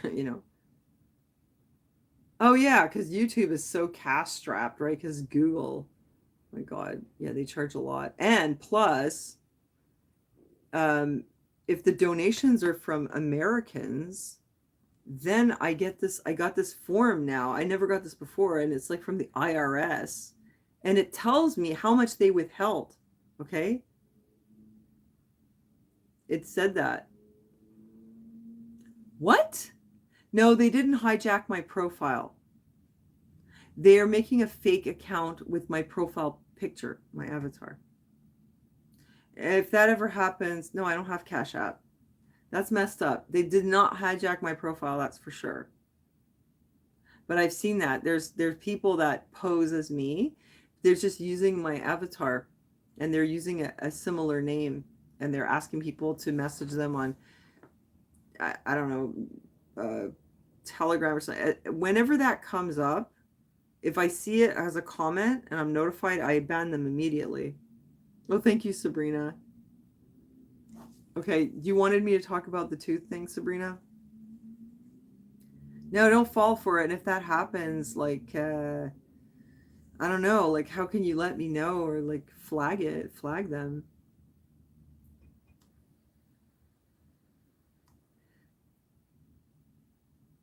Yeah, exactly, Rosie. Like, exactly. So, what if you buy an expensive phone? There's nothing wrong with having an expensive phone. By all means, get your phone. People are just judging me because I'm on YouTube and they see I live in like this crappy apartment. They're like, why are you getting lip filler? It's like, well, because that's what I spent my money on, because I like it. I feel good about it. Um, well, Cajun, I mean, no, it's good for my channel on YouTube, and yes, I do get most of it or some of it, or well, what's left. But anyway, like I got this thing from the IRS, and it was saying like how much they the IRS keeps, like they directly, like I'll earn something, and then I'll do my taxes here, but I'm allowed to like declare what my expenses are, and they're only supposed to take the taxes off my net income, not the gross, right? So that's usually how it was. So if I had like profit left over after expenses, I pay tax on the profit. But with the IRS, they take it off the gross. So it's like I just feel like I'm getting screwed. Like I'll just bend over. Like how about that? I feel so screwed. And I still I do it. So that's why I do appreciate it on Patreon, because yeah, it goes to me. And I do my taxes, and it's done on the Canadian side. What? Did I happen to capture a photo of the sea clouds when Q popped their clogs? I have no idea what you're talking about. You're like talking in code. If you make more than 600 in the US, yeah, but I'm not even operating in the US. I'm in Canada. You know how many countries there are in the world? How come the US is the only one where like whatever comes from the US side, like views or donations, I have to then like give money to the IRS, but the UK doesn't make me do that. Imagine if every country in the world demanded that I gave them money. Like that's, yeah.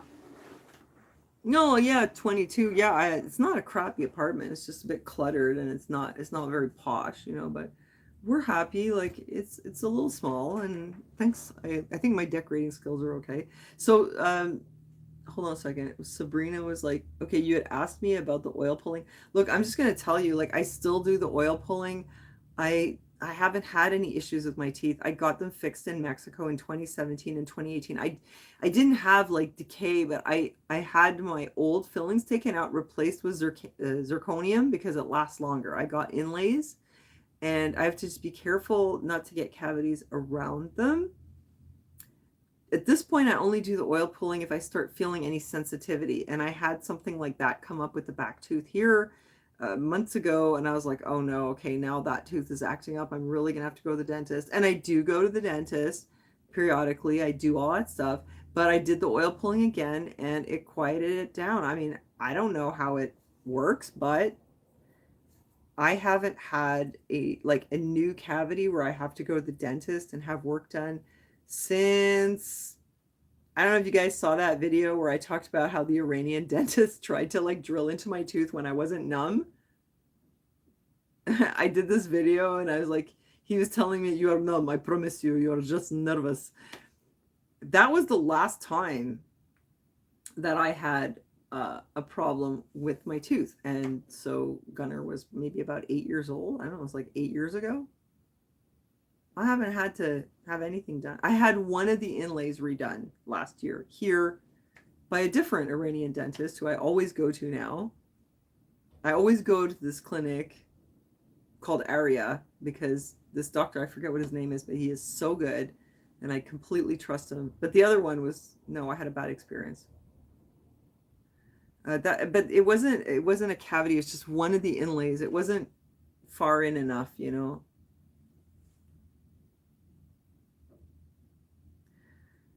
No, no, September Cajun. It wasn't. It wasn't a notice on the internet. It came in the mail, and it was actually a statement from the IRS of how much I earned and how much they withheld. I think I'm allowed to tell you what I earned. I earned $2,000, and they withheld 600. That's a lot. It was like 30%.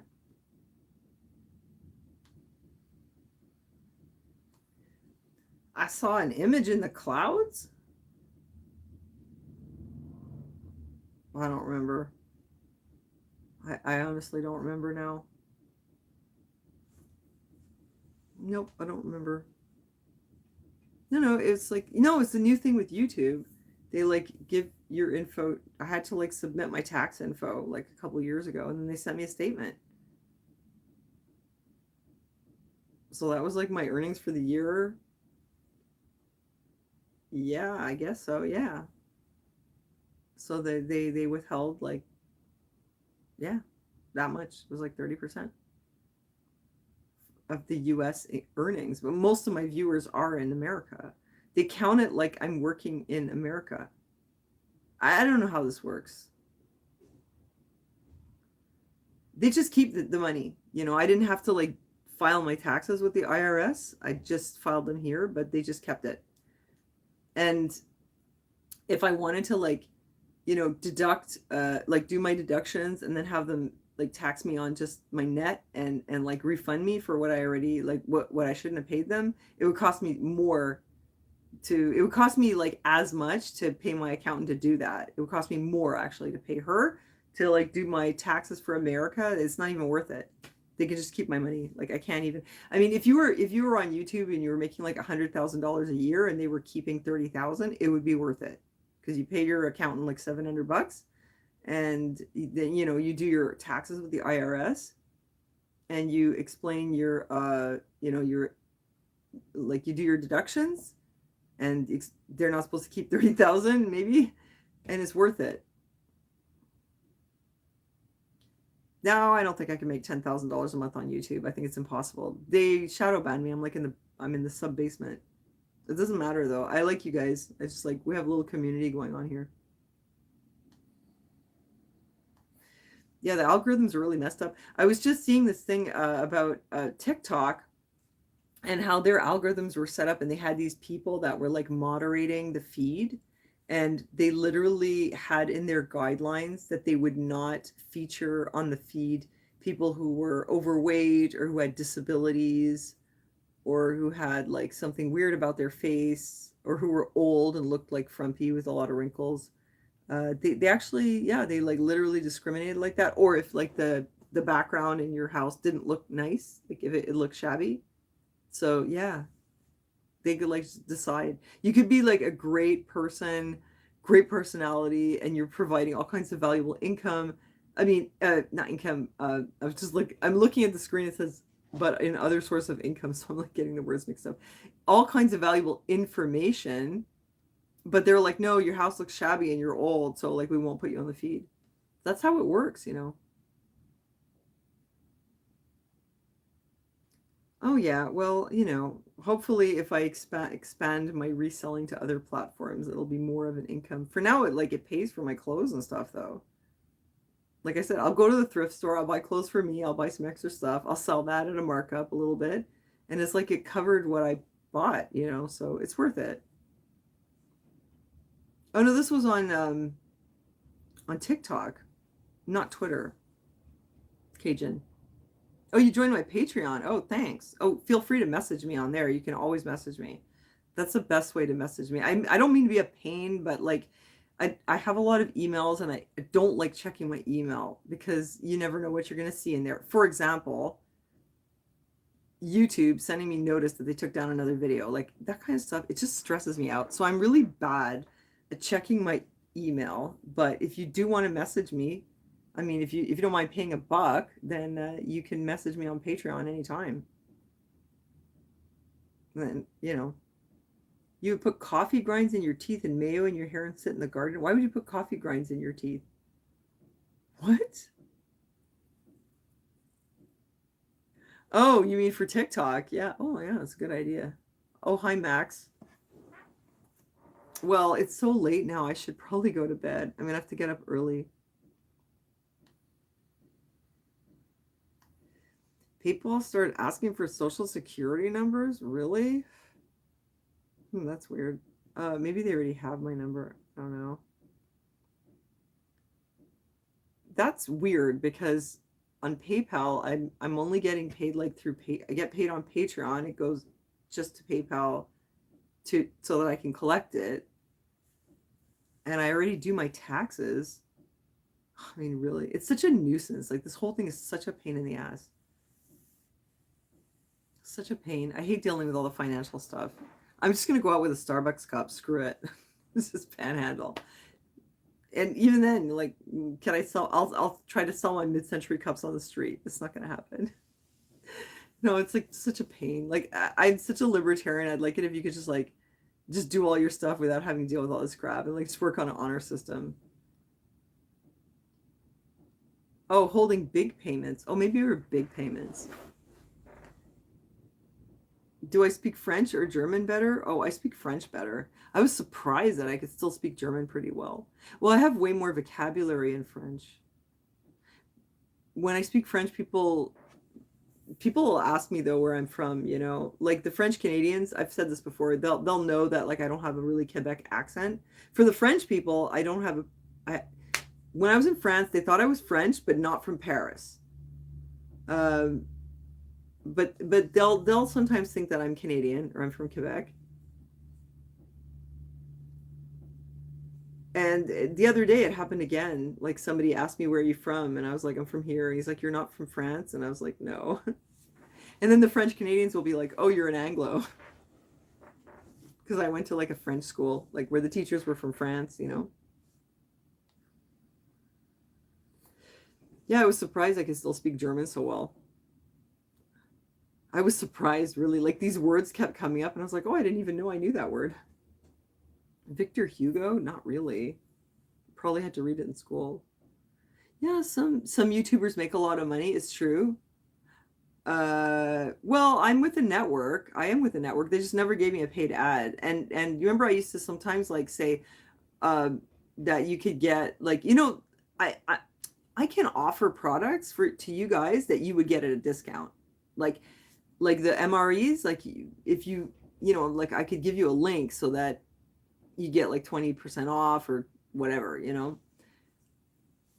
And they had some good products on there. Like there was a protein collagen powder, which was really good. I like that one. And there was a keto powder, which was really good too.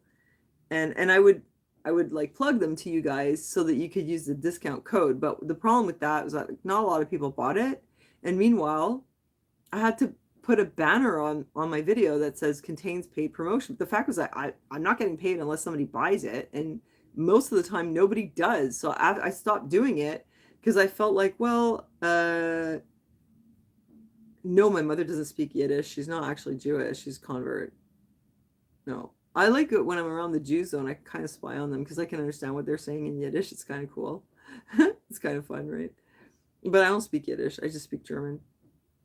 But yeah, like I'd put up the ad for the MREs or the ad for the protein powder or whatever, and then I'd check like contains paid promotion because I don't know, is it a paid promotion? It's it's an affiliate link. I'm not paid unless somebody buys it. Like I said, most of the time nobody did buy it. And then people see the banner and then they think that like I got paid to like say that, and maybe I got paid like hundreds of dollars to plug this product, which I didn't. So I just stopped plugging the products. I was like, screw this, you know? It's just like I just felt like it wasn't accurate, you know? It makes it look like I'm just like getting paid like all kinds, and I would only pick the products that I really liked.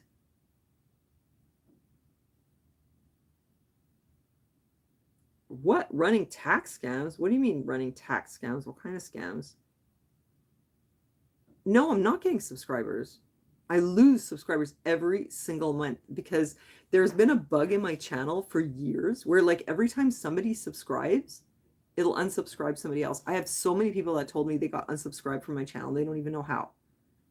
So no matter how hard I work, if I could work like on, I could make like videos that take me 12 hours to make and really, really good quality. Everything is great. I get 100% thumbs up and I'll still lose like 150 subs every month. There was only like 1 month in the last like 5 years where it went like above, and then right away the next day they take off more. And I even messaged YouTube. I was like, there's something wrong. And they were like, no, your subscriber button's working fine. But it's like, yeah, the button's working fine. But every time somebody subs, it unsubs somebody else. Because they used to show you the metrics, you know. So usually your channel always goes, I have 4 channels, right? I only use this one. But even my old channels that I don't do anything with, they gain some subs. Over the years, it always goes this way. So this one too, always going this way. All of a sudden, it's like always going this way. And actually, it's like, I could see that the amount of subs versus unsubs, it would always be a mirror image, and I just knew that is not organic. There is no way. Like if I returned my adopted child or something, I would expect to lose subscribers, but other than that, usually it goes this way because most of the time when people subscribe to a channel and they lose interest, they don't go back and unsub, they just forget about the channel. So the chance that so many people would come back here and intentionally unsubscribe every month, it's not likely. And the idea that it would be as many as subscribe would unsubscribe is just not possible.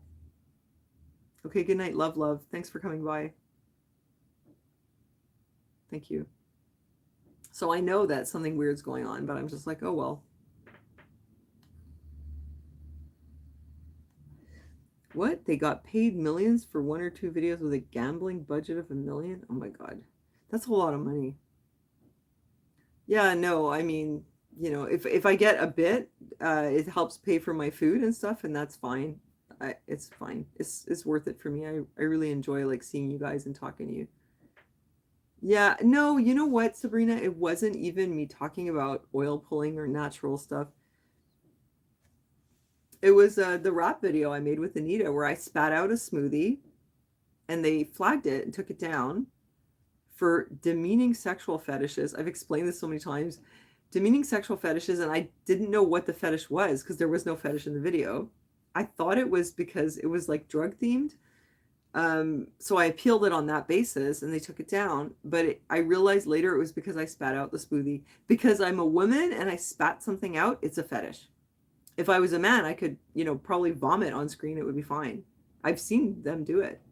Yep, that's what happened to my channel. It was for that video, and after that everything was like all the money went down, and then my subscribers started going in reverse, and it's been like that for years, like 5 years. And it was like right before I hit 100,000 subscribers. Actually, right before, and then I did get another 8,000. It still went up, and then it started like all going backwards. But it was right at that point where open another channel. Like I don't have the energy for it. I don't care anymore. I already have you guys. It's fine. I have like four other channels. I could just be like, oh, go over to the other channel. And the other ones, they were two of them were monetized, and then like they lost monetization just for me not uploading. But I was like, whatever, because one of them was like it was sort of documentary about the life of Joel and his like struggle with addiction, and it was just for that. I just documented that, and it was like a project, and it went on for a couple of years, and then that was it. Like you know, no, they didn't give me a play button because I had gotten a strike. So they didn't even give me my silver play button. Yeah, but whatever. And my other channel, it was like about extended breastfeeding. So the whole purpose of that channel was to show what happens if you don't force your child to wean. You know, because they say they get to a certain age, and you should get them off the boob or they're going to be on there forever. And so I didn't do that. And man, I'm really glad I didn't. And one of the benefits of that was Gunner's fantastic tooth and jaw development. He has the most amazing teeth, no orthodontics needed. He's had great teeth. It was that plus, I think, the grass fed milk that I gave him when he was young. Is somebody monitoring me? You know what? It's weird. At one point, um, no, I'm not getting on TikTok because that's like a Chinese spyware program. I'm not even going there. I really don't care anymore. Like I'm done, you know.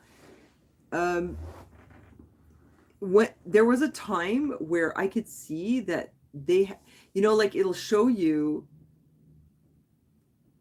if it's monetized, and it'll show if it was it reviewed by the computer or a person. And there was a while ago, like during the pandemic, they systematically reviewed all my videos, and I have like 1,500, right? And I could see it was person, person, person. Like somebody was going through all my videos looking for something. So there was something was intentional. And then they went to see if all my content was okay. No, I'm not even on Twitter.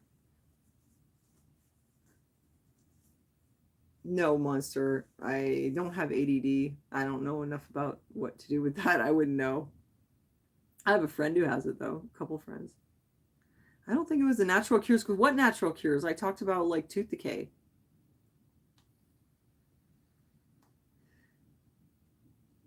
Weston Price. Preston Wise. Weston Price, yeah. And then like I talked about stuff during the pandemic, and then I literally just took all the videos down because they kept taking them down. You know, I had to keep peeling them. And luckily, like I waited. I had one that I didn't even appeal it. I just let it sit there, and I just waited, and then I finally appealed it. And I guess because it was a lot later, maybe their policy had changed, so then they like took off my warning or whatever. So it's in good standing. It was such a pain.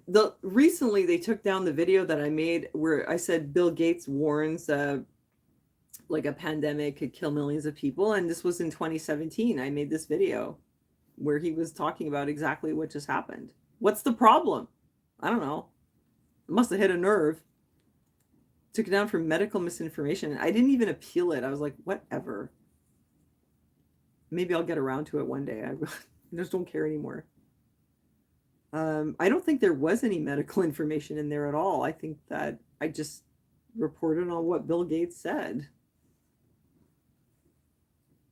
I think I might have said that like, oh well, if we go in the direction of sci-fi, they could like reverse engineer something and then, you know, make something happen. But I didn't say that they did, and it was in 2017, and it had nothing to do with the pandemic. It was just like, you know, you can like sci-fi theorize hypothetically. It doesn't mean there was nothing medical in that video. Well, oh, okay, thanks, Sabrina. Um, I don't know. I didn't have the motivation for it to go on another channel. Are you guys gonna follow me over there if I use another channel? I'm gonna go there, and like there's like probably like 1,500 of you guys that like watch my videos regularly. You can come over there.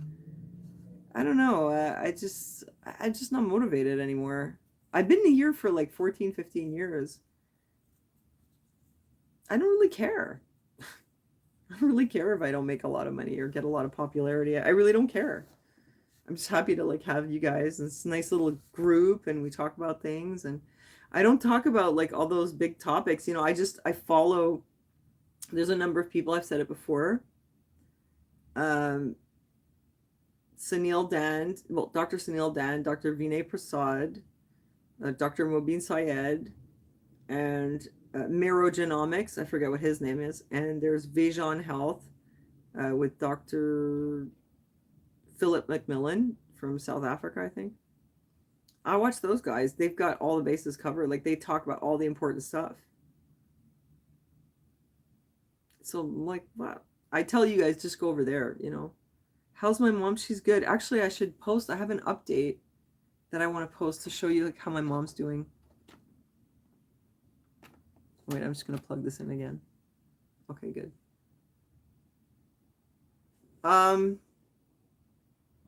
No, yeah, I don't want to start all over again. I feel like, whatever. Been there, done it. I want to do other things. It's very toxic climate online. I mean, if you can't speak freely, like screw it, right?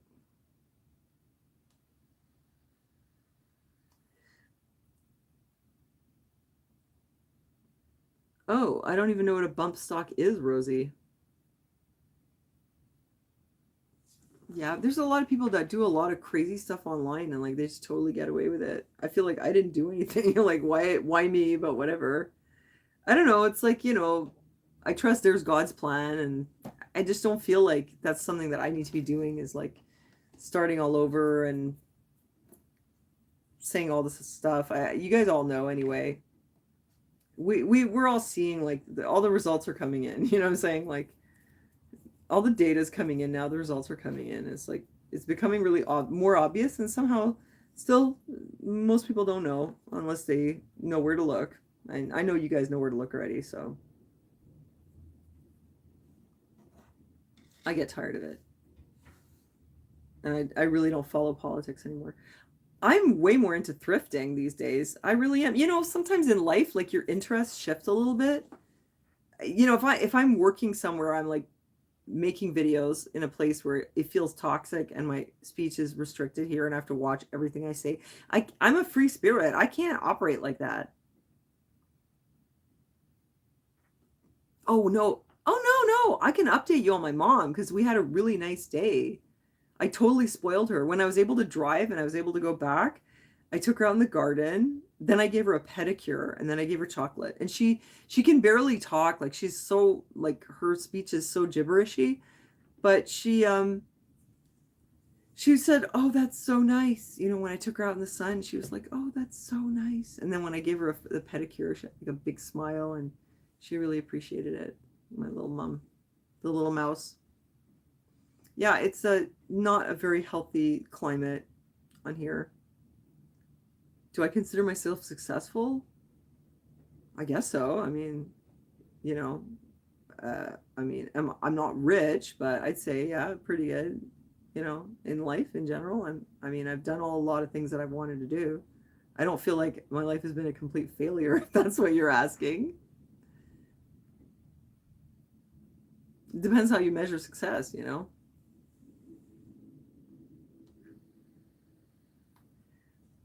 I'll say it's worked out okay. But yeah, I like doing the thrifting and reselling, and I have other little projects. You have to just keep at it. But I mean, how do you define success? Because success is not just like, did you have a successful business and make money? It's also like, do you have good relationships in your life? Do you have good friends? How's your relationship with your partner? How's your relationship with your child? So on those levels, I feel like pretty happy with how things are going. I mean, I could use a bit more cash, like everybody, but it's not horrible. Like I told you earlier, I'm very careful, and I feel like I've gotten used to this kind of lifestyle.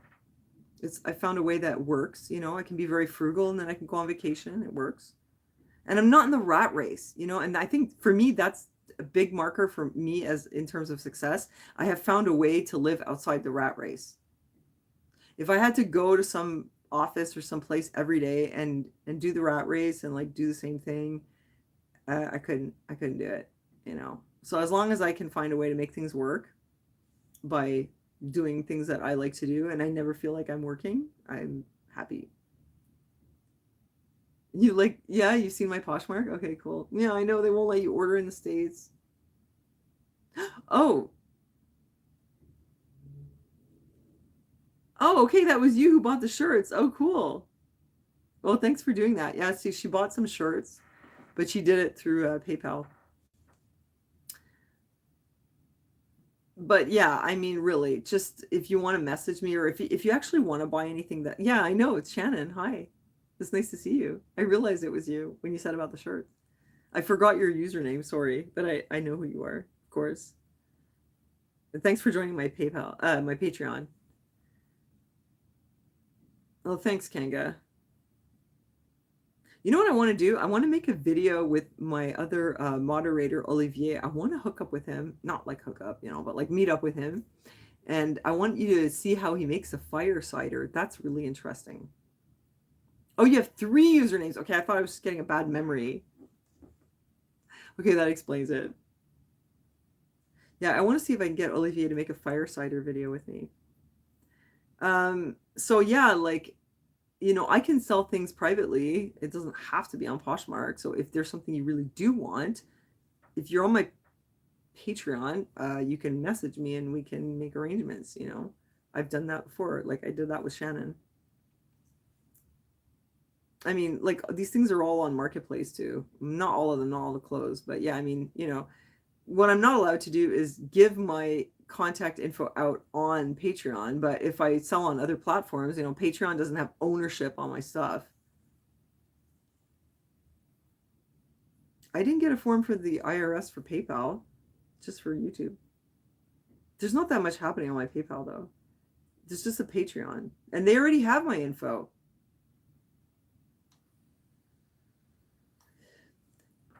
Take him to Pennsylvania, Dutch country? Interesting. He's got a little bit of Dutch in him. I really miss going to States. I really want to get back down there. I'm just having to be, you know, careful right now because I did a lot of travel last year, so I don't think I'm going to travel this year. Pennsylvania, that is that like with the Amish and stuff? I'd like to send him to live with the Amish. That would be good for him. Oh, really? Oh, I'd love to see that. You know, Gunner's a good kid. He just really struggles with school. Like school is total disaster. It always has been. Like if I might get him on the bus. Okay, either I can't get him on the bus, I have to drive him there, then he wants me to pick him up. He made me do that the other day. Oh, I miss Florida. If I go to the States, I want to meet you guys. Seriously, if I go to Florida and you live there, I want to meet you. There's some YouTubers are like, I'm not meeting you unless you're buying me lunch.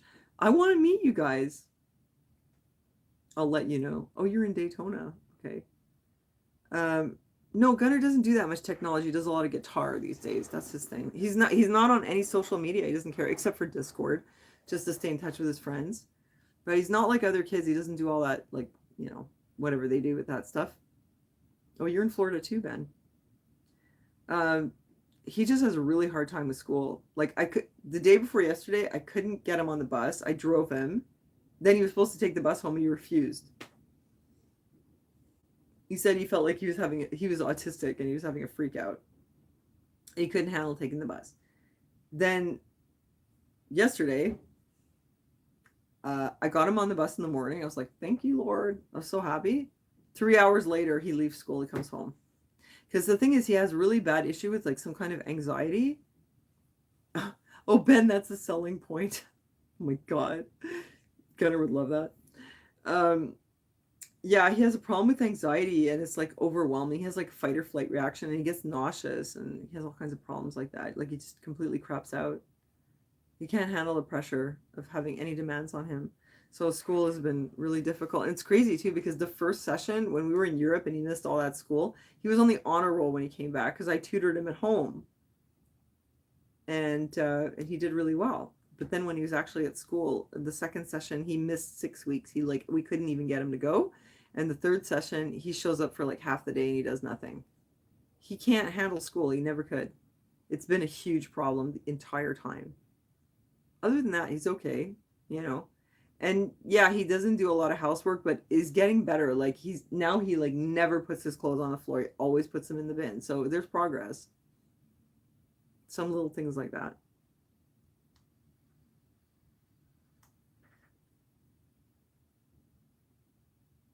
30 minutes you have to walk? Oh, oh, yeah, they wouldn't give us a bus because of his age. They finally gave it because I told them like I'm burnt out. And I was like my health was completely crapping out before I got my implants out. Um, oh, the West Coast. Oh, I'd love to come. Oh, I love the Redwoods. I was there in California in the 80s. Well, wherever I go, hopefully one of you will be there and I'll meet up with you. But yeah, like we didn't have a bus service because of his age, and they finally did give it to me now, but only going. I only asked for going. I said, I'll take the bus back. Then sure enough, he refuses to take the bus and I have to pick him up.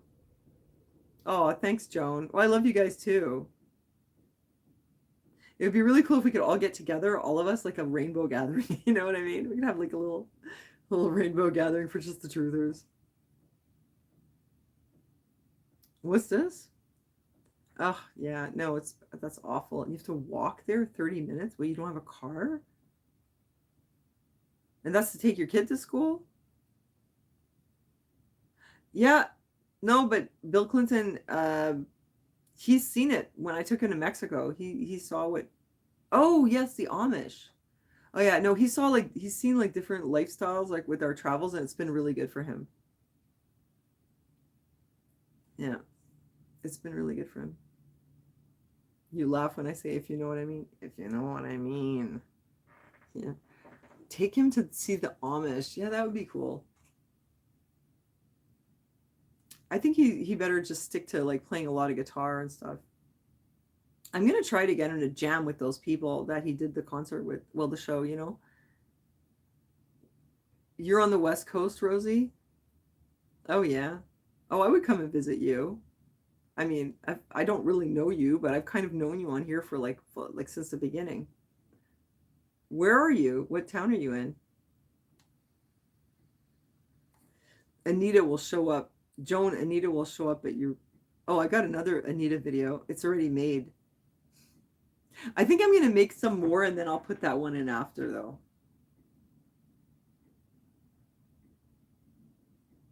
Ah, well, I appreciate that you like my videos. That's fun. Gunner was so good when he played funk with that band. Anita did go to New York. I have videos. Did you ever see Joan? I have a video where actually what it was me and Karen. We went to New York and then we ran into Anita. She was there too. And then I had a bunch of videos that I did with Steve Shellen, where we talked about like what happened with Anita in New York. Oh, but they told me to go to life skills class anyway. Yeah. And I can't say the F word anymore so much. How am I doing post surgery? I'm good. You know what? I'll tell you, like at this point, my boobs just feel sore, like if I was pregnant. It's that same kind of soreness. But other than that, it's good. It's a bit like kind of hurts when I go over bumps in the car, but other than that, it's good. Pretty much. And I had something like where the stitch thing is hanging out, it started to get infected. There was pus, but now I'm using essential oils. I think it's getting better. I put castor oil thing. No, it's better. I want those stitches out because that I said this before, like on here I have like a little I had to put this little bandage here because it started getting infected. No, I wouldn't take a bath. And over here, like my skin tore, but I'm taking care of it. I'm nursing myself. Oh, hi, Jody. Yeah, I know it's super late. Like that's what I get for taking a nap. People go, "Oh, you should take naps." Yeah, I fell asleep at like 7:30 and I woke up at like 11. And then tomorrow I'm going to have a whole other problem. But I had so much energy, like I couldn't go back to sleep. I just wish that Gunnar hadn't woken me up because I was really asleep and he came in and he woke me up when he went to bed. Oh yeah, vitamin C for the skin. Yeah, it's true. It's good. Well, I guess I should probably go. I've been here for a long time. Emu oil, yeah, I think it's good. Well, I think it's like it really gets through the skin, you know. So if you're trying to bring something into the skin, I think emu oil is good for that. I used to have some, but I kind of wonder, like, how do they get the oil from the emu? You know? Yeah, you took a 3 hour nap from 2 to 5, now you're screwed. Yeah, that's why I hate when people tell me take naps. It's always a bad idea. If I pass out in the middle of the day, I won't take a nap. I'll sleep for like 3 or 4 or 5 hours, and I'll be up all night.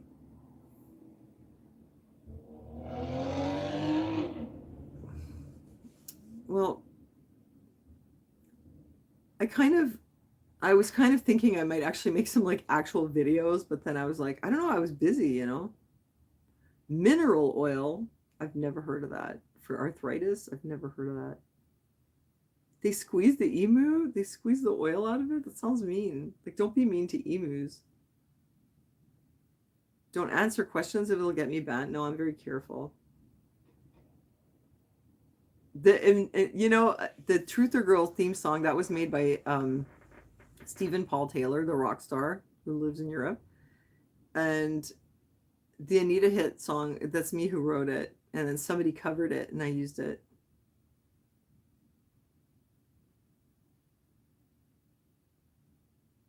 Oh, Claire, yeah, you're in Wales. I was so close to you.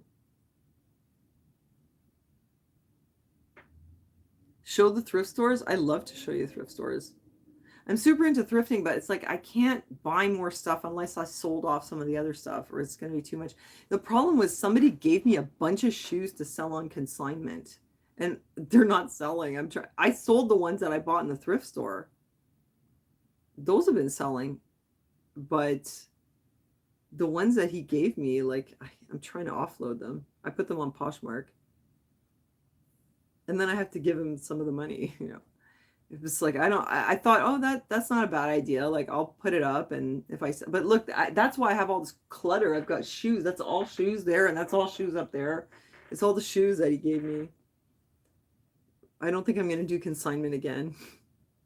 It's kind of it's not really worth it. Oh, I hope they don't hurt the emu. I mean, if they, you know, kill it completely and then they eat it and then they make use, that's one thing. Oh, they eat the meat? Well, I mean, look, if you can eat a chicken, you can eat an emu. As long as you don't squeeze it, you know, that would be nice. Yeah, I love the thrifting, man. I love looking for treasures. And even the stuff that I keep. Like, okay, I'll do some more thrifting videos. What did I buy last time? Oh, I got myself a mid-century salt and pepper shaker. And I got myself some like mid-century dishes. They were good. Oh, and I got myself a fondue set, and I never showed you any of that. And that was just for us because I want to do a fondue. And then I got those glasses, but I'm just keeping them. But I got a bunch of stuff in here that I got to sell. I still have these. Haven't sold these yet.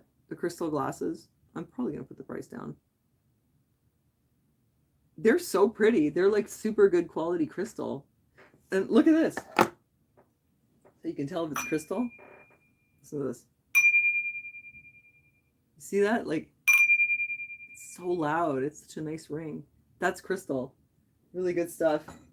Somebody should buy them. And then also,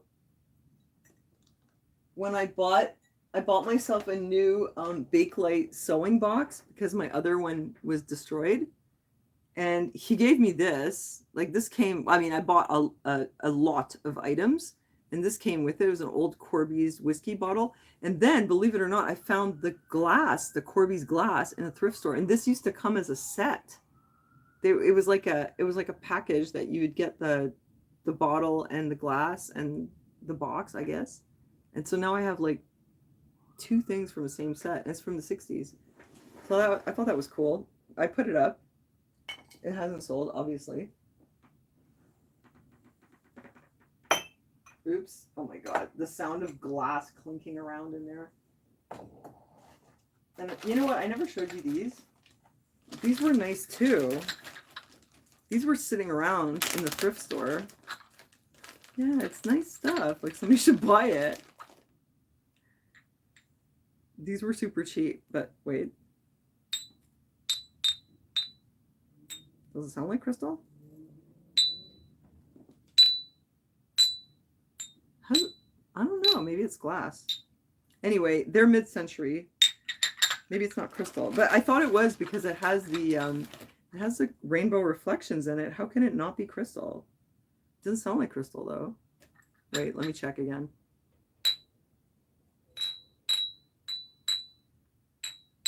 I don't know. What do you think?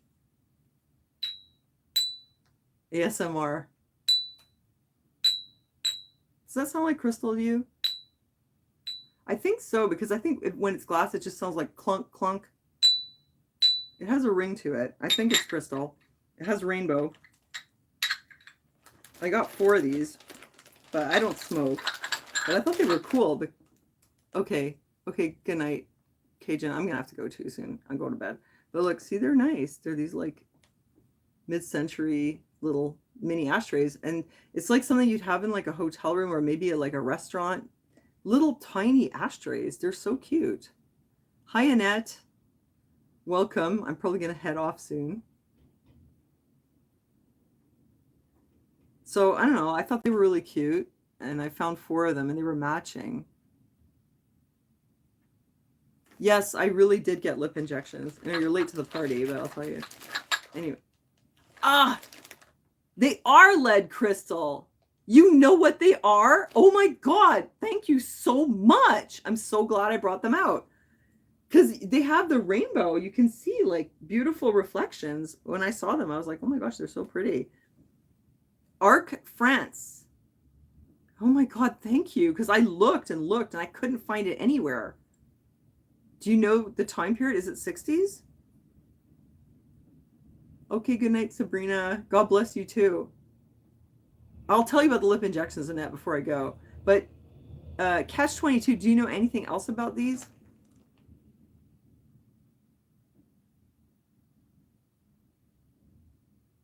You can tell Polish from French? Okay, but do you know, like, are they 60s or what? 50s, 60s, or 70s? I know that they're not 70s. Okay, you think they're 70s? Well, I know that this pattern was popular in the 70s, but I couldn't find anything on it. But I thought they were so cute. Look how tiny they are. They're like little mini ashtrays. Did people just keep these like on their night tables and stuff? Like, or if you're a smoker and you just have ashtrays everywhere? I thought it was cool that they match, you know? Arc Crystal, 24% lead. Okay, lead crystal. I'm going to remember that, I hope. I thought they were cool. The sewing box, I think it's Bakelite. You don't think it's Bakelite? It doesn't matter. It's, you know, I needed a new sewing box because I basically had the same thing. And it had cracked, like the whole top had cracked. It was my mother's, and that one was a different material. It was like more transparent, but it was the same company or whatever. And so when I saw it, I just had to get it. What's pressed glass? The sewing kit? Wait, what's pressed glass? What, the ashtray?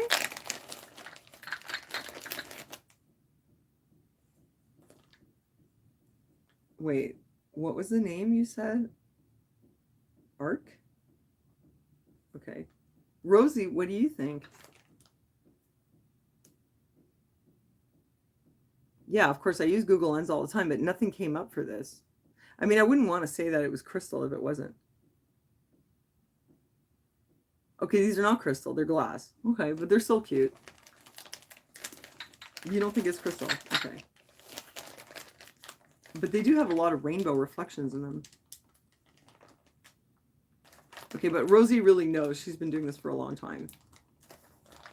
Okay, well, it's fine. I thought they were good anyway because it's a nice little set. And then I have the bottle and the shot glasses. And these are Italian, I found out. Empolo, I think it's from like Empolo, Italy.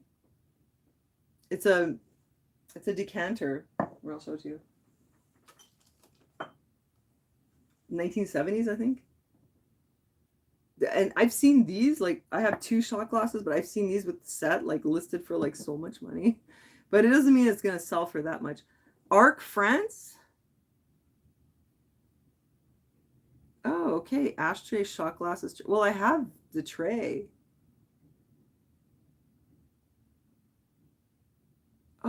Oh, the ashtray is so that each person would have an ashtray at the table.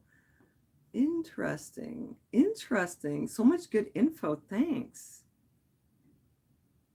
Yeah, these things, like if you look this up, glass, painted glass decanter in Polo, Italy. Like I've seen a set with like, I don't know, I guess it was like 8 or 10 shot glasses selling for like $250. But I mean, I'm not saying that's what this is worth.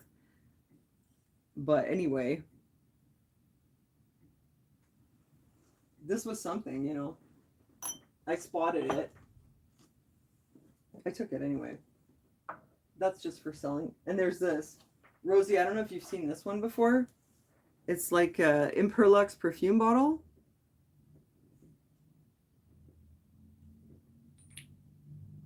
Or maybe it's something else. Check. But it's probably, if it's perfume, it's, I mean, it's probably Imperlux because this is what their bottles look like.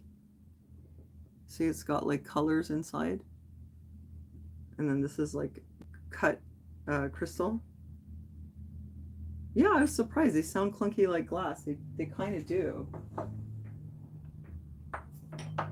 Anyway, that was a cool score.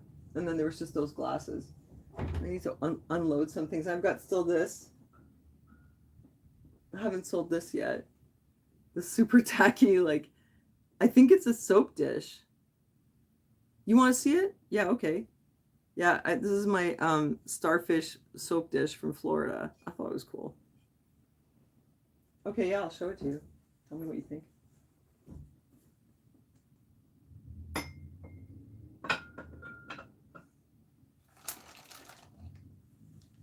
Oh, did I show you this, you guys? This was, I'm sure I showed it to you at some point. It's a whiskey bottle.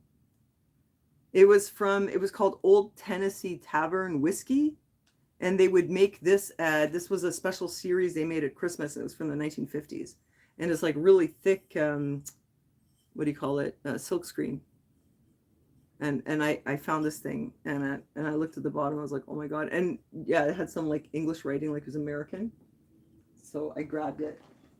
It was pretty cool. Okay, I'll show this to you. You like the starfish? Well, if you ever want anything, just let me know. You know, I'll give you a better price than Poshmark, obviously, if it's just between us. Can you see it, Rosie? It's a candy dish. The starfish is a candy dish? I thought it was a soap dish.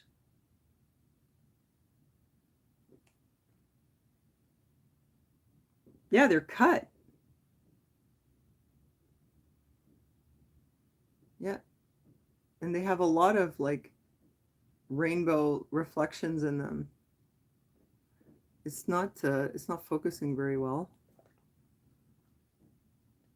It's like blurry. Yeah, they're cut, and then they have little divots here.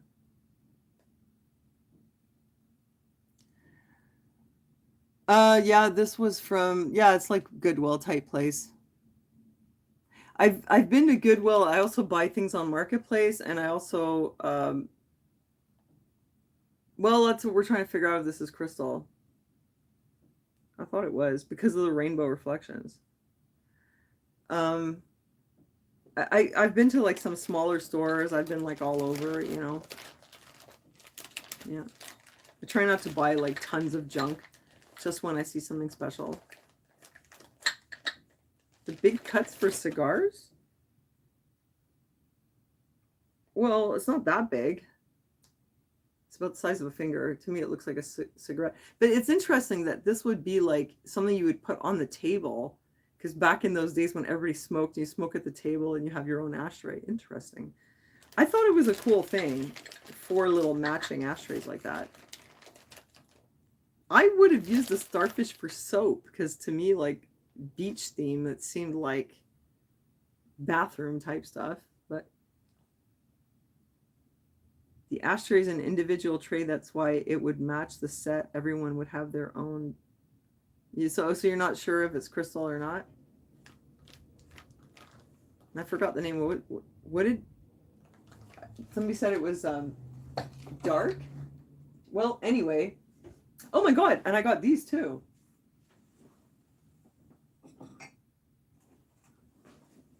I forgot what the brand was, if it was Libby or what, but it's like this amber, and it's like bark. I think I've shown these on here before. But these, for some reason, they're like super popular. Like people pay so much for them, but I thought I would just keep them. They actually go really well with my 70s dishes. So I'm just looking to see if I can find more of them. Lead glass.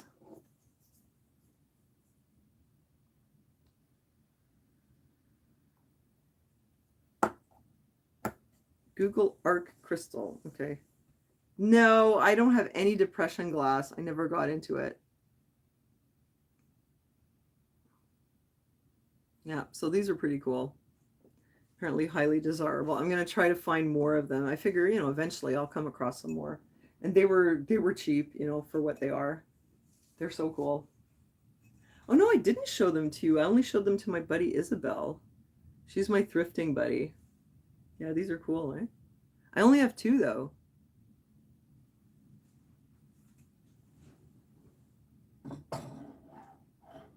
So now I have a bunch of different glasses because I have these ones. I have only 2 of those.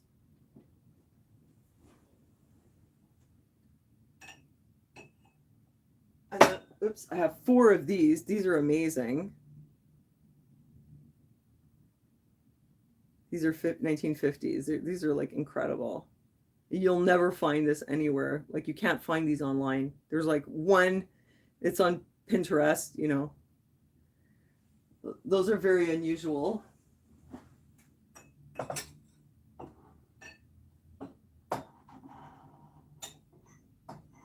And then I have 2 of these. Yeah, okay, hold on.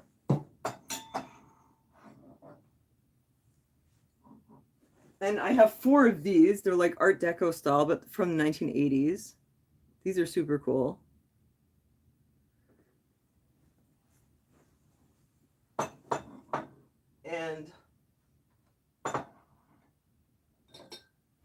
And this is the one that I picked up recently. And I got 10 of those. So that's all my glass collection right now. Make sure they don't fall. I think they're okay. So I'm just gonna like let them sit there for a while. And no, I didn't sell the flamingos. They're so cute. I don't really entertain very much, and I don't trust. Wait.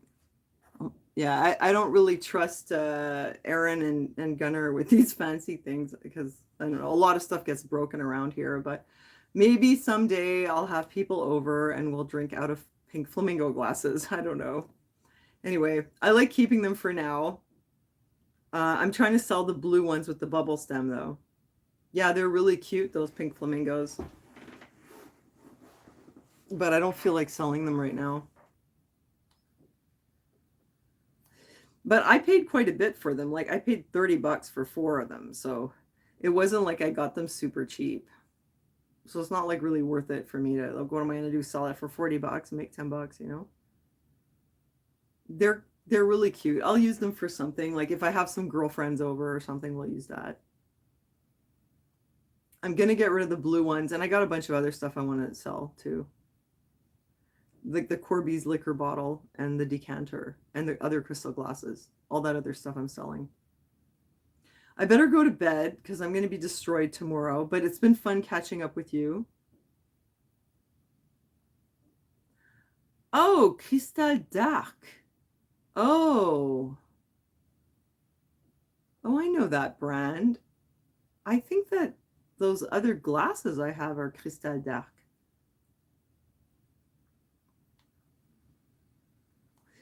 Show the bubble glasses? I just showed them. You know what? I also saw... Oh, my lips. Okay. Yeah, you wanted me to tell you. I'll tell you. I already said it before, but I'll say it one more time. And then I really have to go to bed. These are the bubble glasses.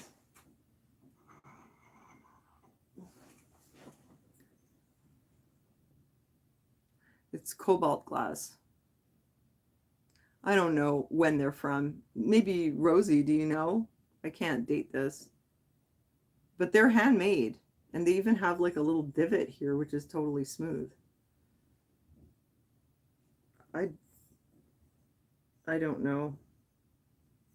I don't know where they're from. They're probably old though. If you can tell me, let me know. A Gothic glass? Avon? You think? Could be. I really don't know. Maybe 1980s?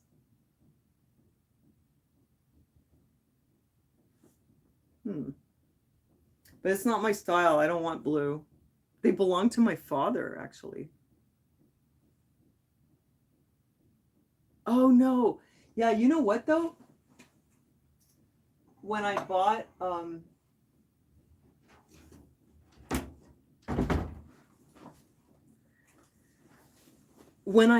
those the belly dancer ones, that lady had these vintage martini glasses. I don't know if they're like mid-century though. They might be 90s. With the bubble stem green with like controlled bubble and then the flare martini. 3 martini glasses and 4 shot glasses with the colored bubble at the bottom. But and I kind of was thinking maybe I should buy them. She didn't want that much for all of them. But then I was like, no, it's it's just too much stuff. I've got to get rid of it, at least get rid of all these shoes first. Because I don't drink. So I'm not like I can use any of these glasses, but I don't drink. So what am I going to do with martini glasses? And I already have, oh, I have these shot glasses from like the 1930s. And I couldn't believe it. I found some at the thrift store that matched my set. So I had like 5, I think. And I found 3. One of them was broken. And I was like, I don't care. I'll buy it anyway. I bought the bag with the 3, including the broken one, just to get the 2. So now I have like 2 more. I mean, what are the chances of all the kinds that you could find out there? I find ones that match the set that I have.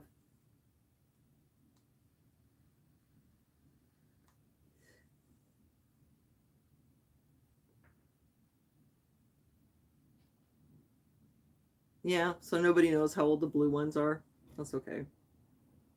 So yeah, I could have bought them, but I thought I'm just being ridiculous, buying too much stuff, so I didn't take them. They were cool though. I have it all. I have all the glass. Oh yeah, Annette wanted to know about the lips. Yeah, I really did get some lip filler, like I explained before, because I had done it 3 years ago, and they did a bad job, and they I didn't like the shape. Like they put it in my lower lip, like too much on the outside, and I hated it. So I had him fix it for me, and I couldn't like miss the opportunity to make it Anita getting her lip filler because she's been wanting lip filler for like 2 years. Oh, right, for my next Christmas party. You know, my last Christmas party, I broke one of my crystal glasses. I was the only one who broke a glass. But yeah, that's a good idea. No, you know what? Yeah, I'll take out. I'll serve them in those nice, colorful glasses that I just got. Oh, I'm gonna wake up, Gunner. Okay, I should really go. Anyway, it's been fun talking. I think it's like the longest I've ever been on here. Thanks for all the tips, like for like the info for my glass. Appreciate it. And maybe I'll do some thrifting videos. Well, I have to sell the shoes and then I'll go thrifting again. Okay, thanks a lot for joining me. What? The lighter blue glass with the print on the outside? You mean the diamond print? Those things are really old. They're like 1950s. Because I found a reference to them online. Are you talking about the ones with the diamonds? You're not talking about the ones with the belly dancer. Those were Libby, the belly dancer, I think. Not sure.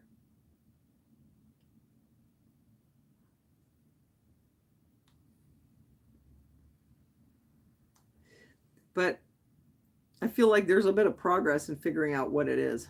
Anyway, I really better go. but it's been fun catching up with you. And I hope you all have a good night. Thanks so much for joining me, you guys. God bless. I'll see you soon. Bye.